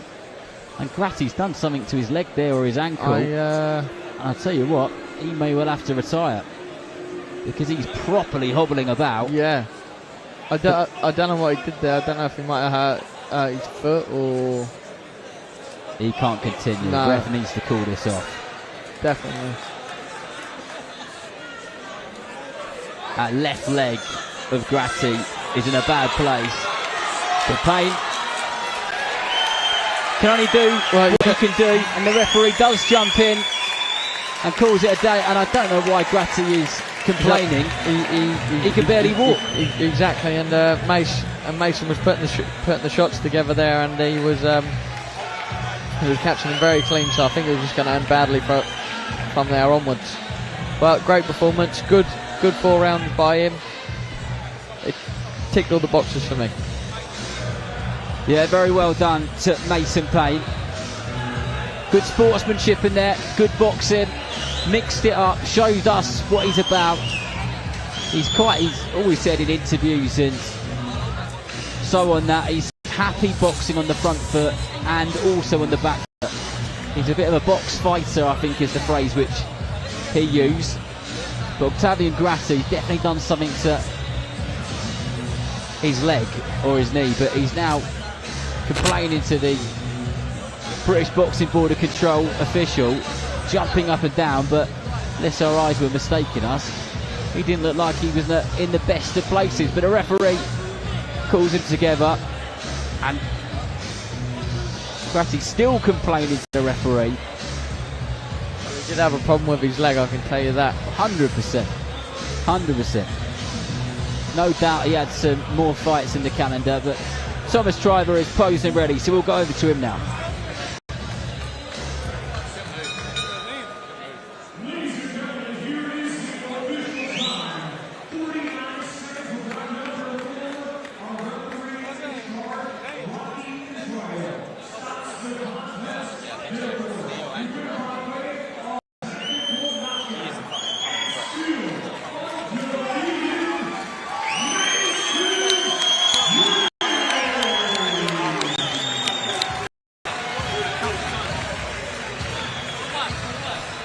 that was our penultimate fight on the prelims. And a good all-round performance there from Mason and Elise Octavian Gratti. Exit the ring with a bit of a smile on his face. Paying poses for those judges like you fighters. One more fight to go. And that is a matchroom fighter, actually. Look at the way that everyone's working together, Royston. It's good to see. Yeah, for sure. You wouldn't have said that about 3 years ago or 2 years ago. He definitely wouldn't have been happening. But now, since they've both joined DAZN, why not? Let's get the fighters out there. Let's let them fight and let them get on the go. Absolutely. Wonderful to see. We're really, really enjoying the place that boxing is in right now. And Mason Payne just does a backflip. Unfortunately, that landed just nicely. The perfect way to end a solid performance. Definitely, sure. And he joins DAZN now. Mason Payne, my goodness, that backflip. I mean, if I did that, I'd be in pain. This one, yeah, so that one. What'd you give it? What'd you rate it out of 10? I mean, the performance or the backflip? Everything. I mean, for me, I think you're a straight up 10, Mason Payne. Come on. The ladies say the same. The ladies say the same. What was it for you in there? How would you rate your own performance? Yeah, good. It was my first 6-rounder, so I thought I'd be nice and relaxed, which I showed, I thought. He was playing a few games, so I done it back, but that was an overall performance. I hurt him a few times, but he hurt his leg apparently, you know, so, but the ref stopped it because I caught him at the end, so there you go. It was a good performance overall. I like that you say he hurt his leg, apparently, a little bit of a wink wink nudge nudge. Do you think he was looking for a way out? Or? You know what he said to me? He said, "Me you tomorrow." I was like, "Oh, no, I like thanks." So what's next for you then? I mean, that's great. You're now, what, 5-0? Everything's moving along very, very nicely. What do you want to do? Hopefully push on the next title. That'd be nice, but just keep getting me out as much as possible. I want to thank my manager, Francis, obviously Frank Warren and Queensbury for putting me on the show, all my sponsors. Sorry I ain't got my top on, lads, but yeah, thank you. Also, I want to give a big shout out to my mum. She does a lot at home, so there you go. I want to thank her as well. Always got to shout out your mum. Well done. And also Uncle Si for the mate. Listen, tell me this: you're trained by Dan Woolwich as well, right? So you're in that. You're Chatham. You train with Charlie Hickford. What's the vibe down there? It's unreal. Me and Charles Powers as well. So it's always nice to train with the good friends. Very good. Best thing I can get at the minute, I reckon. 100%. Listen, what I've got you. It's a great. The main event, right? Ryan Garner, Bellotti. You must have an opinion on how that's going to go. To be fair, I haven't watched much of Bellotti, but what I watched of Ryan Garner is good. He's very good. Obviously, I've got to stick with the Queensbury boys, so I'm going to go with Ryan. Okay, listen, and we're going to go with you. Best of luck, Mason Payne. Congrats. Thank you, appreciate it. Thanks. That was Mason did bring the pain this evening. Let's speak to Royston Barney-Smith, who is back in our chaotic press zone. I mean, happy with playing their good performance? Yeah, for sure. I thought it was a very good performance. He boxed to a plan. He very durable. Obviously, something went wrong with his leg, but overall he was getting well beat without a shadow of a doubt. Yeah. And I expect he should have got called off at the end where he couldn't defend himself properly. Mason was catching him with some nasty shots, and it would have ended in a bad way. So great call by the ref.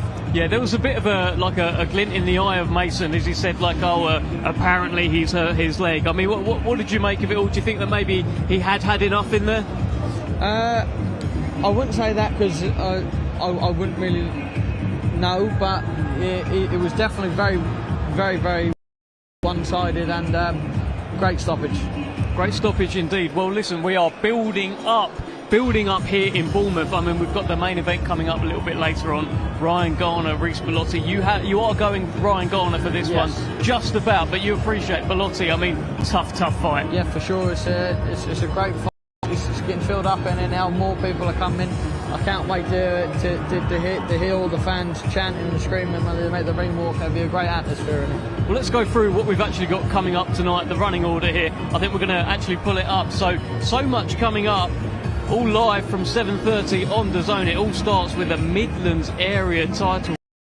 Yeah, there's fight to me. I think it's a great fight. Though I think they also said at the weigh-in it was an eliminator for the British title. Yes, it is. So there's a lot on the line here. Let alone the fact of the Midlands area's title. It's also the British title. Yeah. So I think that'll be a fantastic fight. And those sort of area title fights, more often than not, they deliver. And I think this one will as well. Two very, very proud men, Carl Fowl and Amir Abu Baker, British title eliminator. And then we move to the professional debut of Hassan Ishak. Now, I've got to be honest, Royston, I'm excited. I've heard a lot of good things. I've seen some reels going around on Instagram where 1 minute he's knocking people out, the next minute he's doing like Mayweather defence on the ropes. He sounds like he's a bit of a fighter. By the sounds of the intro you give him there, he can do it all. So hopefully he can live up to that, and I'm sure.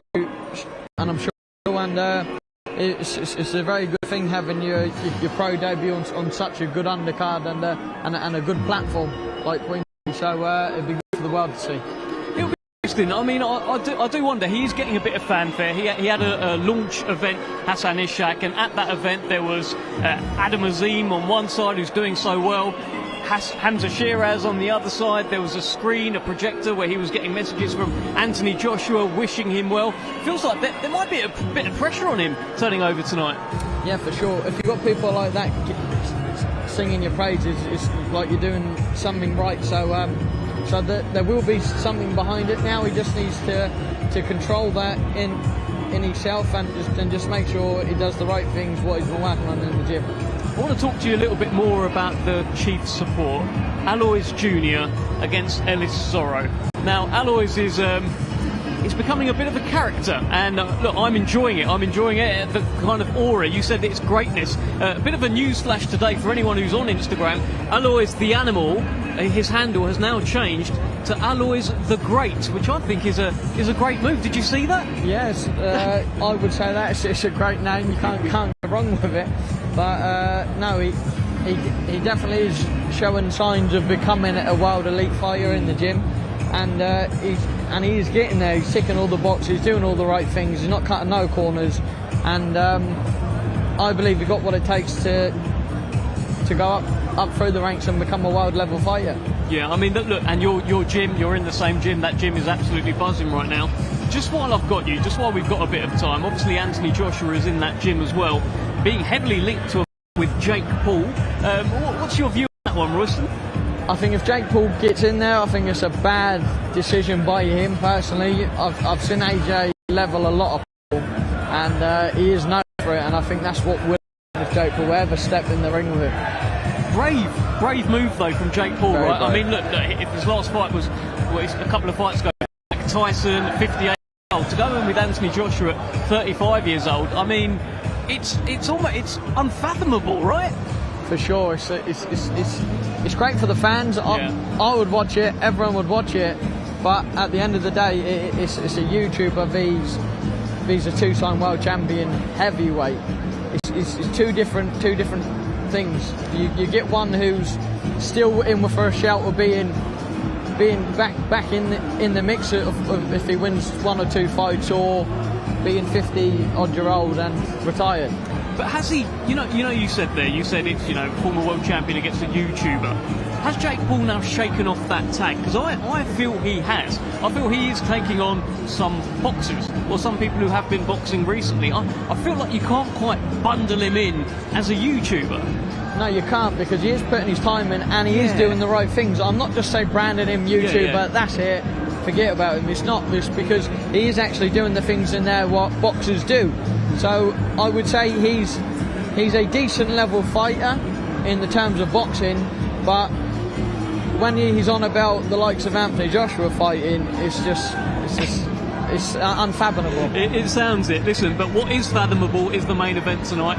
Ryan Garner against Reece Bellotti. Now, a fight that Ryan Garner has been linked to in the super featherweight division, should he come through, and it was actually a fight scheduled not so long ago, is against Anthony the Apache Kakachi. Now, you've been ringside, you've seen him against Lee Wood. I mean, what did you think of his performance that night?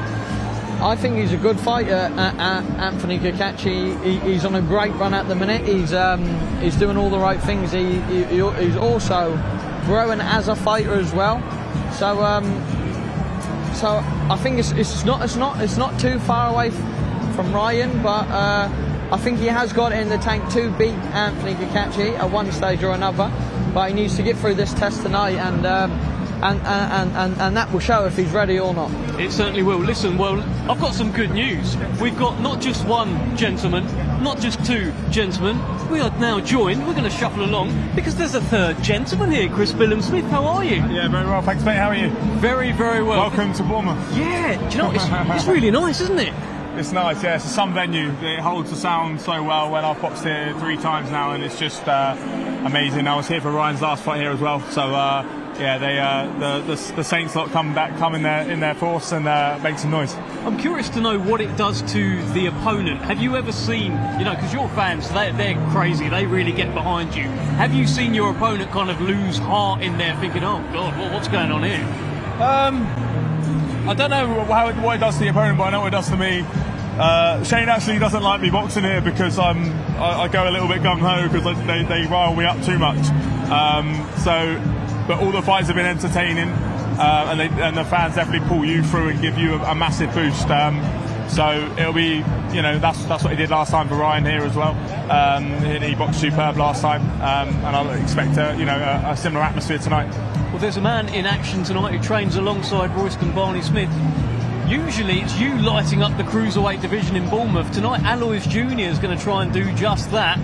Probably look at you, if he gets the good performance, he'll probably be looking for you ringside. What are you making of Alois? Yeah, we've done quite a few rounds together over the years. Yeah, he's talented, he's young, he's powerful, and we've done some good rounds. He's slick.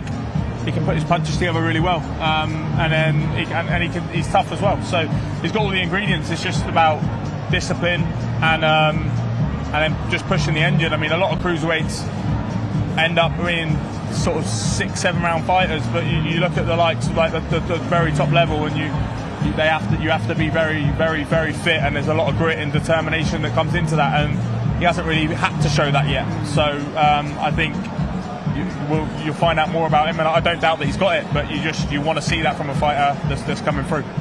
Is that a fair statement? There's boxes to be ticked. He's 22 years old, and this is part of ticking those boxes, Royston. Yeah, for sure. He's ticked all the boxes that he shows he can punch, he shows he can knock people out, he looks good doing it, he knows how to do it. This fight tonight, Elishoro, he's a good fighter, he's a step up, so hopefully tonight we can see a little bit more of Alois, but hopefully he goes in there and just does the same thing as usual. Well, what do you think of the fight itself against Elishoro? He's boxed Jael Pataya, Chev Clark as well. He's come up short, but only against those two guys. Yeah, I think it's the right fight for Alois at this stage of his career. It's a domestic name. It gets you something you can sink your teeth into a little bit when he's a well enough known name in the country and stuff. So I think it's a good test for him. But I do expect Alois to come out on top. Do you expect him to call you out if he catches eyes with you ringside? I don't know. Who knows? Maybe, but he's a bit away off world level, and that's the level I'm currently operating at. But like I said, though, I don't know that he can get it. But what is going on with you right now, Chris? Just waiting at the moment. Got a be on the way in the next 6 to 7 weeks.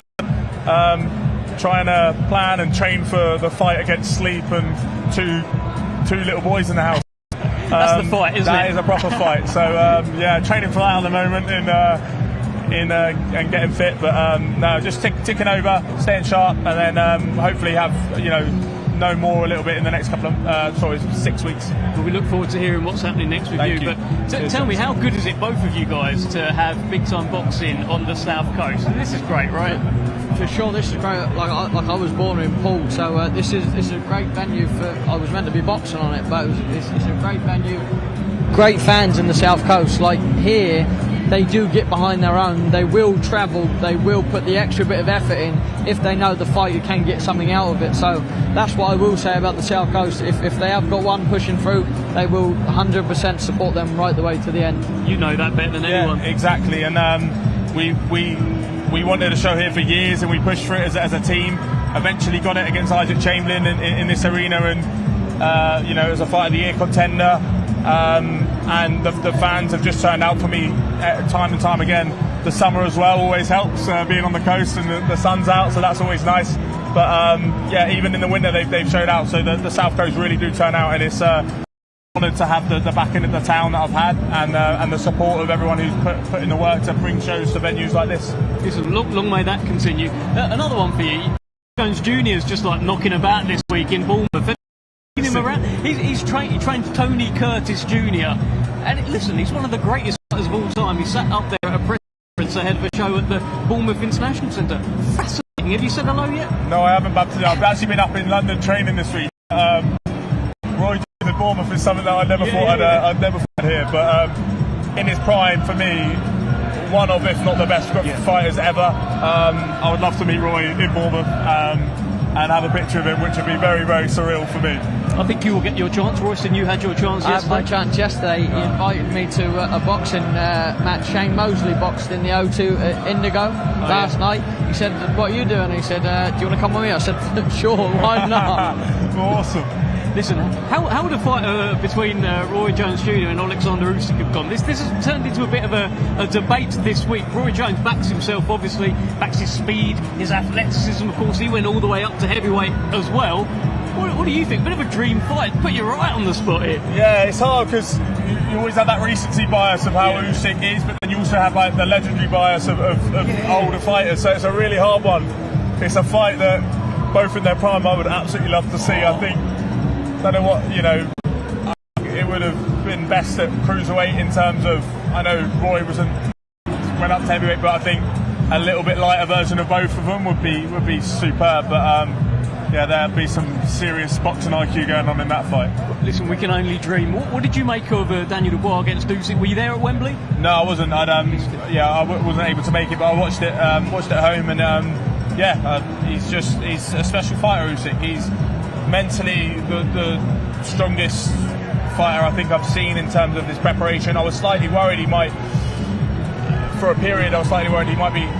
turn old overnight, but then you think about his mindset, and that's never going to happen with him. I think he's going to be way too switched on at all points, and that's exactly what he was. Daniel come forward, he was trying to land his shots, but Usyk's just too smart. He wins everything upstairs in his head with his brain, and that's just the fighter we've seen time and time again against AJ, Fury, Daniel.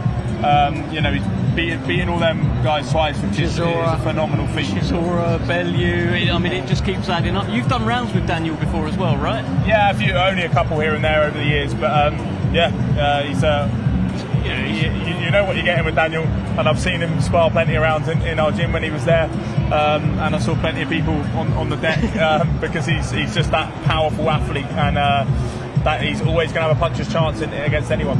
Yeah, it feels like, look, Royston, he's going to be hurting right now, of course. His pride's going to be wounded, but he's got to go away, lick his wounds. He's got to come back, right? Definitely. You can't beat yourself up too much with the type of fighter that Usyk is and the way he lost, because it always you can make a better situation out of what it is. You can take that away and say, right, never feeling that again. I am me. I'm gonna aim for what I need to do and take off like a rocket again, like he did when he had the great wins off of who did he beat out in Saudi? Big Baby Miller, Hrgovic. Yeah.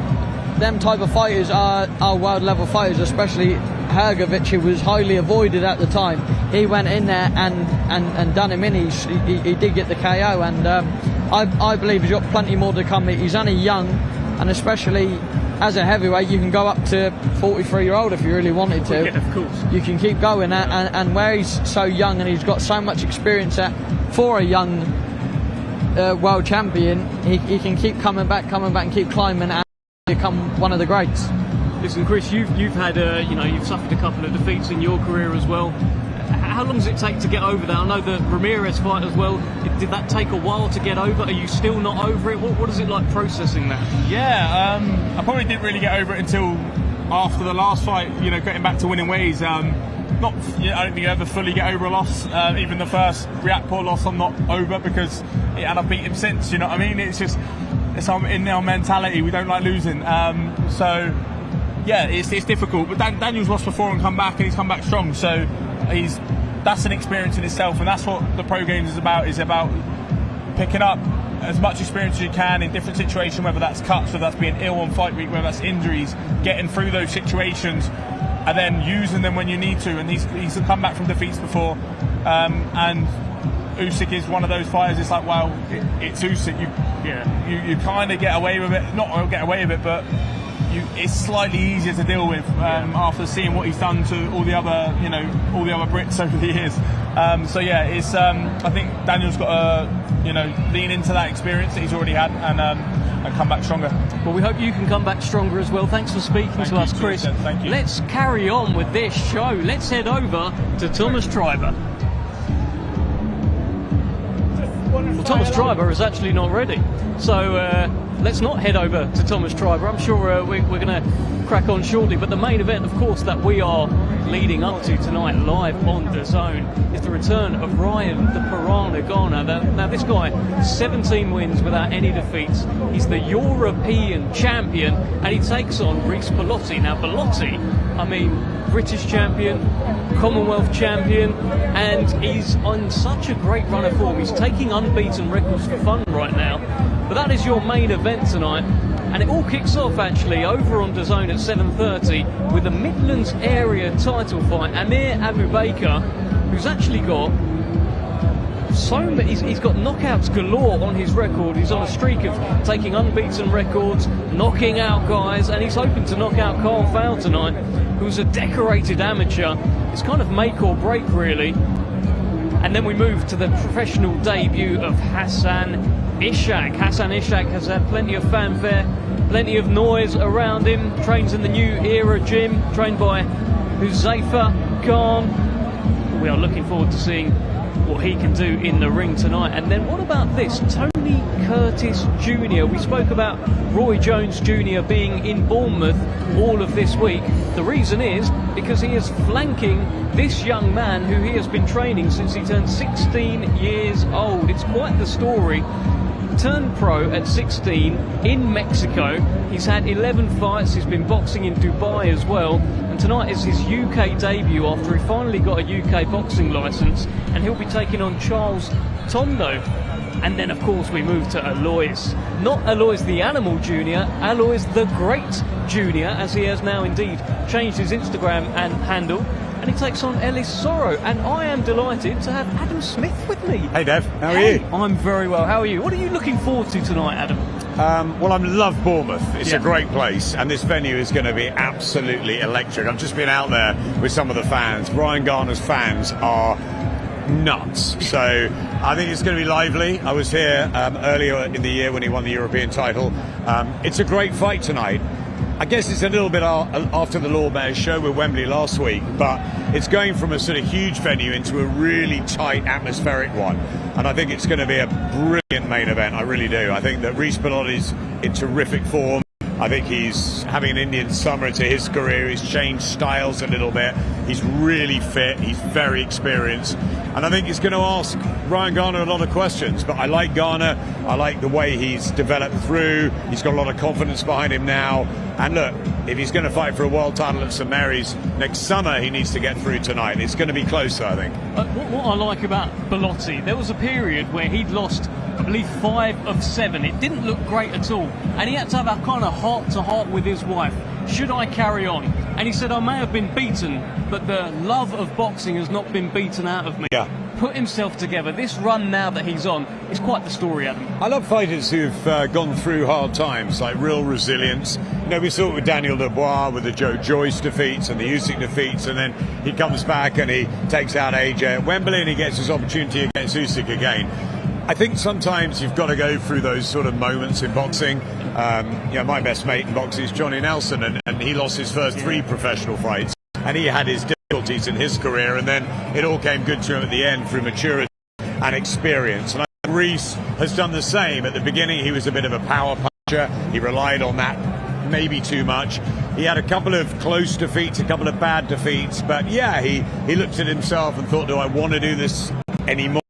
The answer is yes. Yeah. He knuckled down, he moved in weight, and he started boxing and using his brain more, and he was a very good amateur, and I think now you're seeing the best of Reece Bellotti. He's 34, but he's in great form, and that's a problem for Ryan Garner tonight. Well, listen, Alexander Usyk said last week, 38 is young, 38. So Reece Bellotti 4 years younger, so I'm sure he's got plenty to do. Let's head over to Thomas Treiber. Let's crack on with the action.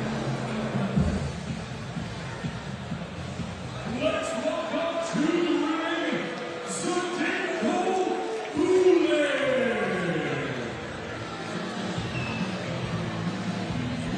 Well, making the short walk in Bournemouth to the ring is Zdenko Bule from Croatia, by the way of Bosnia, and he is one of your typical tough road warriors. Just 23 years old, 30 fights deep into his professional career so far, but let me tell you, he's got a tough old job ahead of him this evening, because there's a very talented young man who will make his way to the ring in just a moment.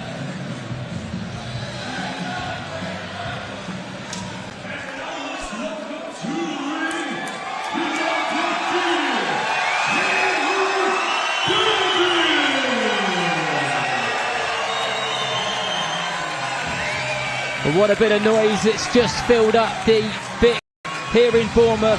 Making his entrance to the ring in Bournemouth is Taylor Bevan, a matchroom fighter with seriously heavy hands. 4 fights so far, all 4 have ended by knockout. Nobody has managed to go past round with him. He's quite literally got heads turning from his punches and from his performances as well.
Well, here we go, the final bout of the prelim show.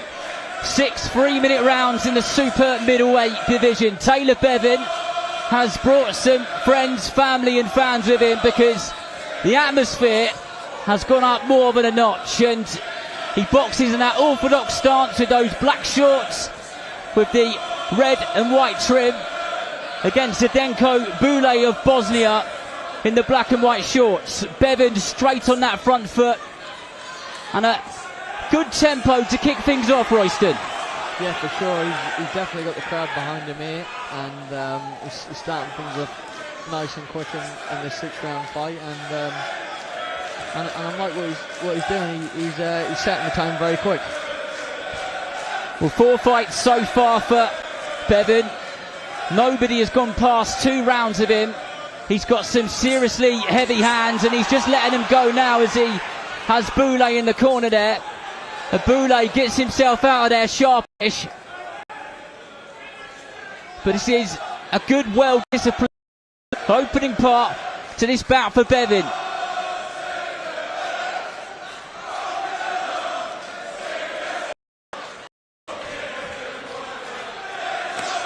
Good body shot there from Bevan. Set it up nicely with that jab as he just stalks his man around this ring here in the Bournemouth International Centre on the south coast. A home crowd for him. It's nice work. He's not wasting no time at all. He's gotten in trouble a couple of times now, and I don't think it's going to last over the 2 rounds, to be honest with you. Looks to be in full control, and Boulay well and truly on that back foot and looks wary of every single punch which is coming his way. Solid body shot, that one really stung.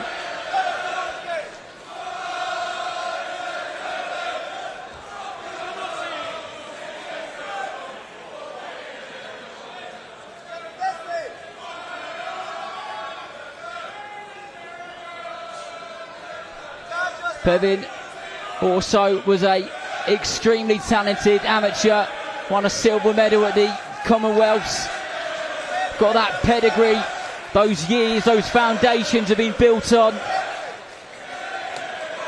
And again, a real nice right, unforgiving, vicious right hook to the body, then follows it up with that left hook to the head. Lovely work here by Tyler. He's getting him in trouble. He's stalking him around the ring, and I don't think he's got much else the opponent can do apart from soak it up.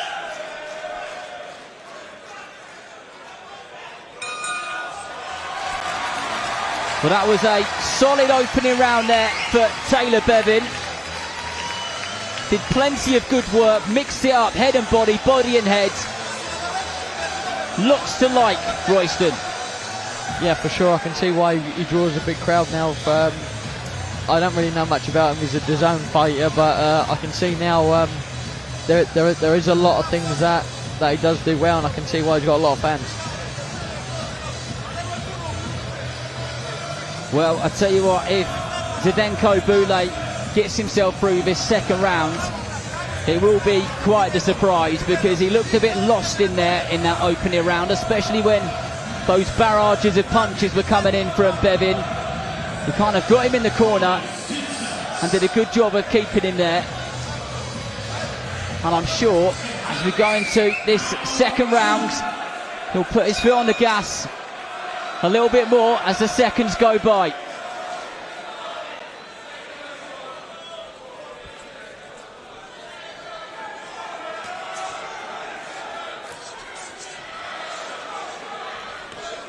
I would like a bit more of cutting the ring off, not just following him around the ring and stalking him. Maybe just take a little half. Oh, nice right hand there from Bevan. The Boulay tries to fight back there, and he gets caught with a short lead uppercut on the inside and just finds himself with his back on the ropes, but he's coming back with his own shots,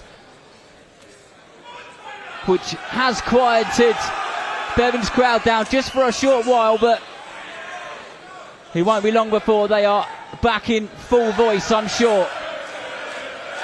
Here they go now. On cue. Good jab there from Bevan. Just snaps Boulay's head back, and the sweat bounces off his head and glimmers in the brightness of the lights as he stalks him around the ring. Really nice right uppercut there from Bevan. Great shot that was. As he was stepping in to throw the jab, the opponent, he slipped underneath and brung it up.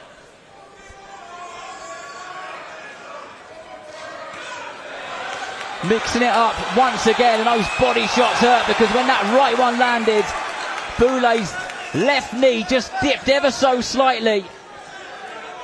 And there's still a long time left in this round as another lead hook lands straight under that right elbow.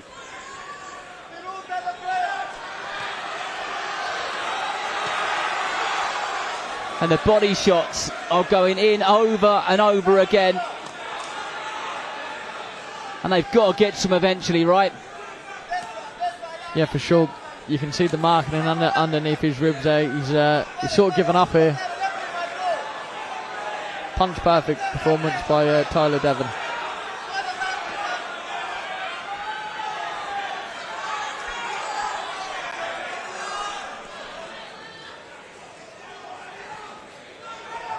Nicely timed jab there from Bevan. Boulay looking lost as he gets caught over and over again. And I tell you what, he smells blood, and he's really starting to put his shots together and dig his toes into the canvas as he lands these shots. And every single one he's putting some serious oomph into.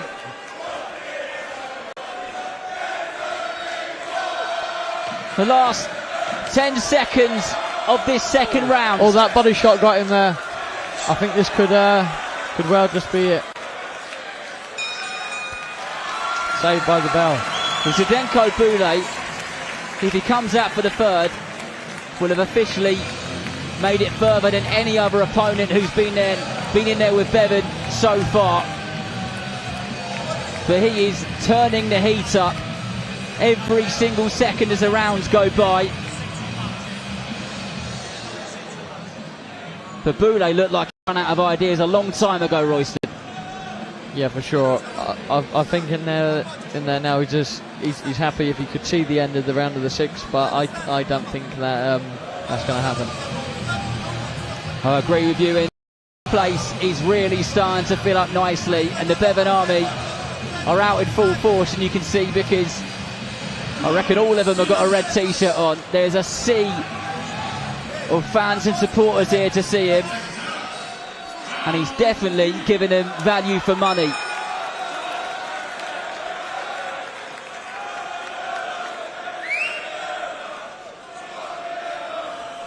Here we go, this one, round 3, scheduled for 6. I don't think we'll get there.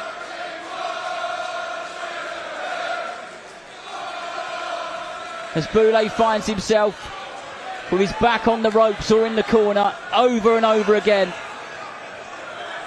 And he is throwing back, is Boulay, but just none of it so far is effective. And another good left hook, and that was a good shot there from very nice shot. Taylor Bevan, and Zdenko Boulay finds himself on the canvas. He knows how he got there, No, and that very is impressive, good performance. plenty in terms of what the ref is happy to see. And that is yet again another stoppage win for the South Coast fighter Taylor Bevan, who really is making some serious waves as a young super middleweight fighter in Britain. An impressive performance indeed.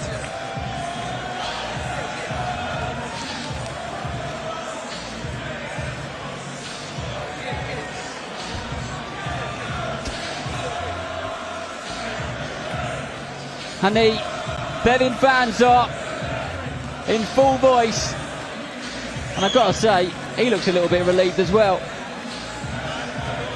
He had a tough man in front of him.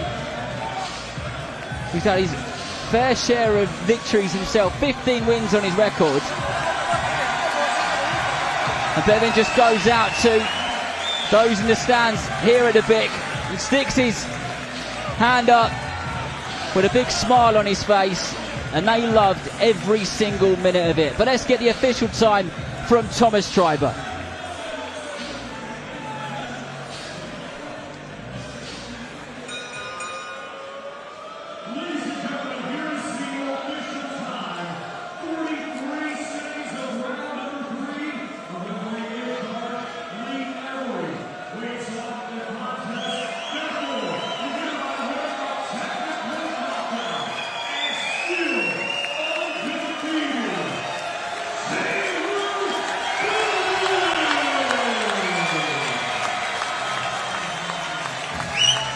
Well, that noise for Taylor Bevan is a good noise to hear. Very, very impressive indeed. And it would be an interesting career to follow, that's for sure. Always great to see these young, exciting, explosive fighters on their journeys, on their way up. And if he keeps doing that over and over again, then his name will most certainly get louder and louder across this sport, which we all absolutely adore.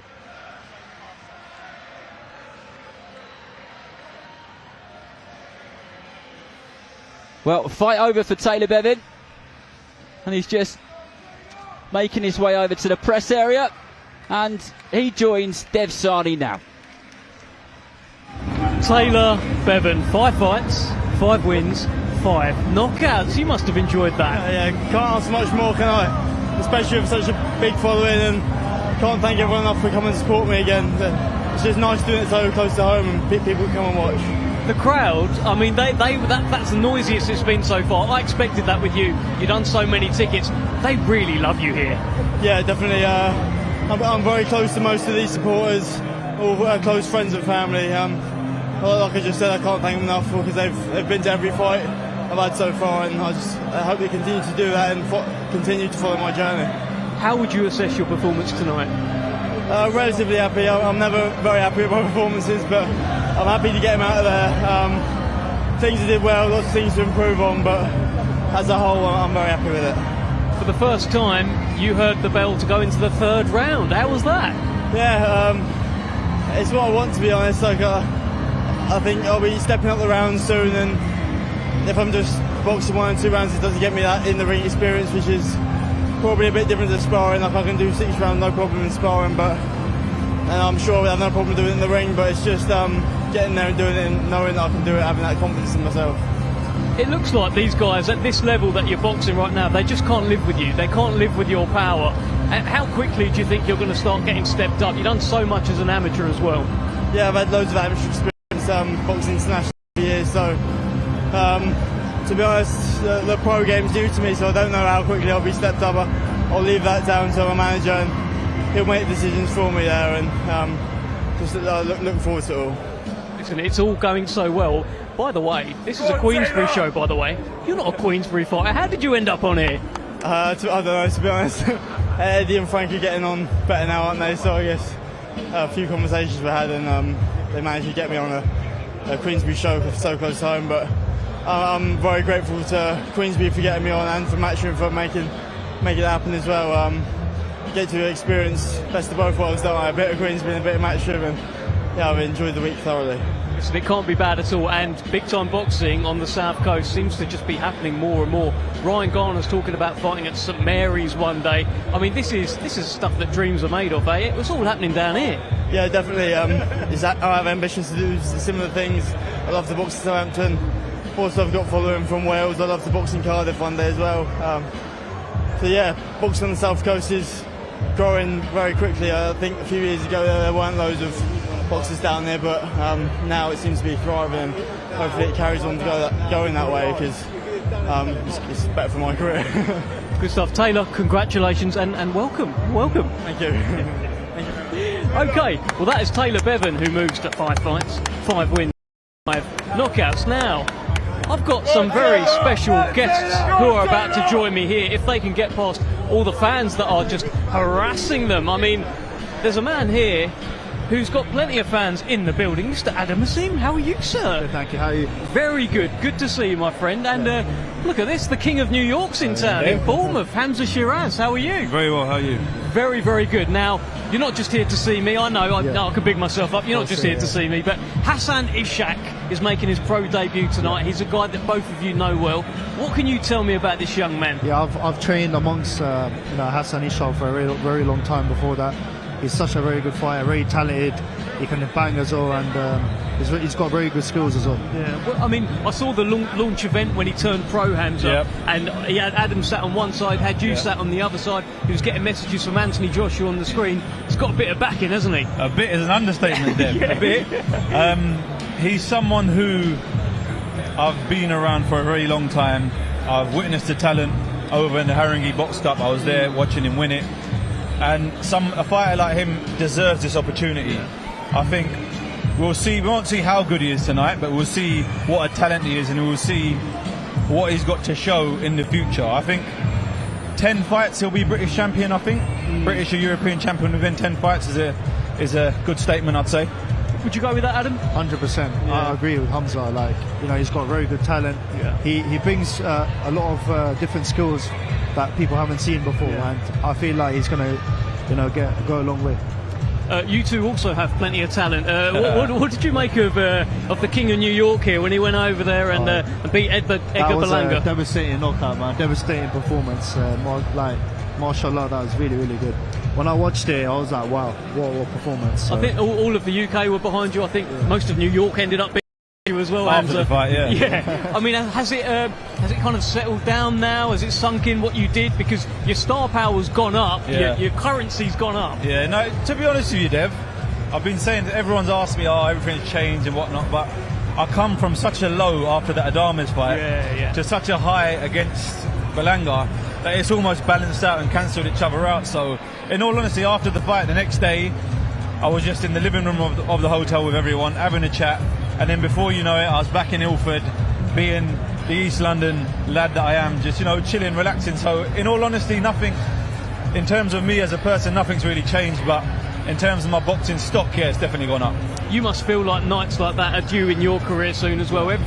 You're flying right now, Adam. We're itching to see you again. We want to see you, but you must feel like big lights like that are coming. Yeah, 100%. You know, looking up to Hamza when he was fighting, he was very, very good. Like, everything he did in that fight was perfection. And the good thing that, you know, obviously Berlanga kept talking, and then, you know, he beat up Berlanga in the ring and shut him up. So that was the main thing. So, but you know, there's big nights coming, and I just can't wait. How much did that add to it, Hamza? The fact that you had a guy there who was really... If you was there, you would have loved it. There, wow. You'd have loved it. It was... I expected it. I said I expected it. But there's a difference between expecting it and actually being on the receiving end of it, because there was a couple of times where I thought, do I get up and just go and smash him over his head? But obviously I couldn't do that. I had to remain professional, and I could see it was getting to him. And then he turned up with the Tottenham top on, and that was it. As an Arsenal fan, I couldn't let that happen. You're Arsenal fan, yeah? Yeah. Oh, big up Liverpool, sorry. Big up Liverpool. Whereabouts in Liverpool are you from? Me? I'm from Slough, but I support Liverpool. I knew it. Adam, great to see you. When can we see you next? Do we know? Hopefully, fight news coming very soon. Okay. And a lot of people are asking about when I'm next. Tell Ben to hurry with Frank soon. An awkward silence there. But listen, you never know, you might be right. So, by the way, great picture this for Heritage Month. Come on, fellas. Hamza, great to see you again. Thank you very much, Adam. Thank you. Go take your seat. Adam, go take your seat. And you, take your seat as well. We are done with the prelims. We are now heading over to DAZN, the main event show. And of course, the main event, Ryan Garner, Reece Bellotti, and the question that we have been asking ourselves all week, they call him Ryan the Piranha Garner, they call him Reece Bomber Bellotti.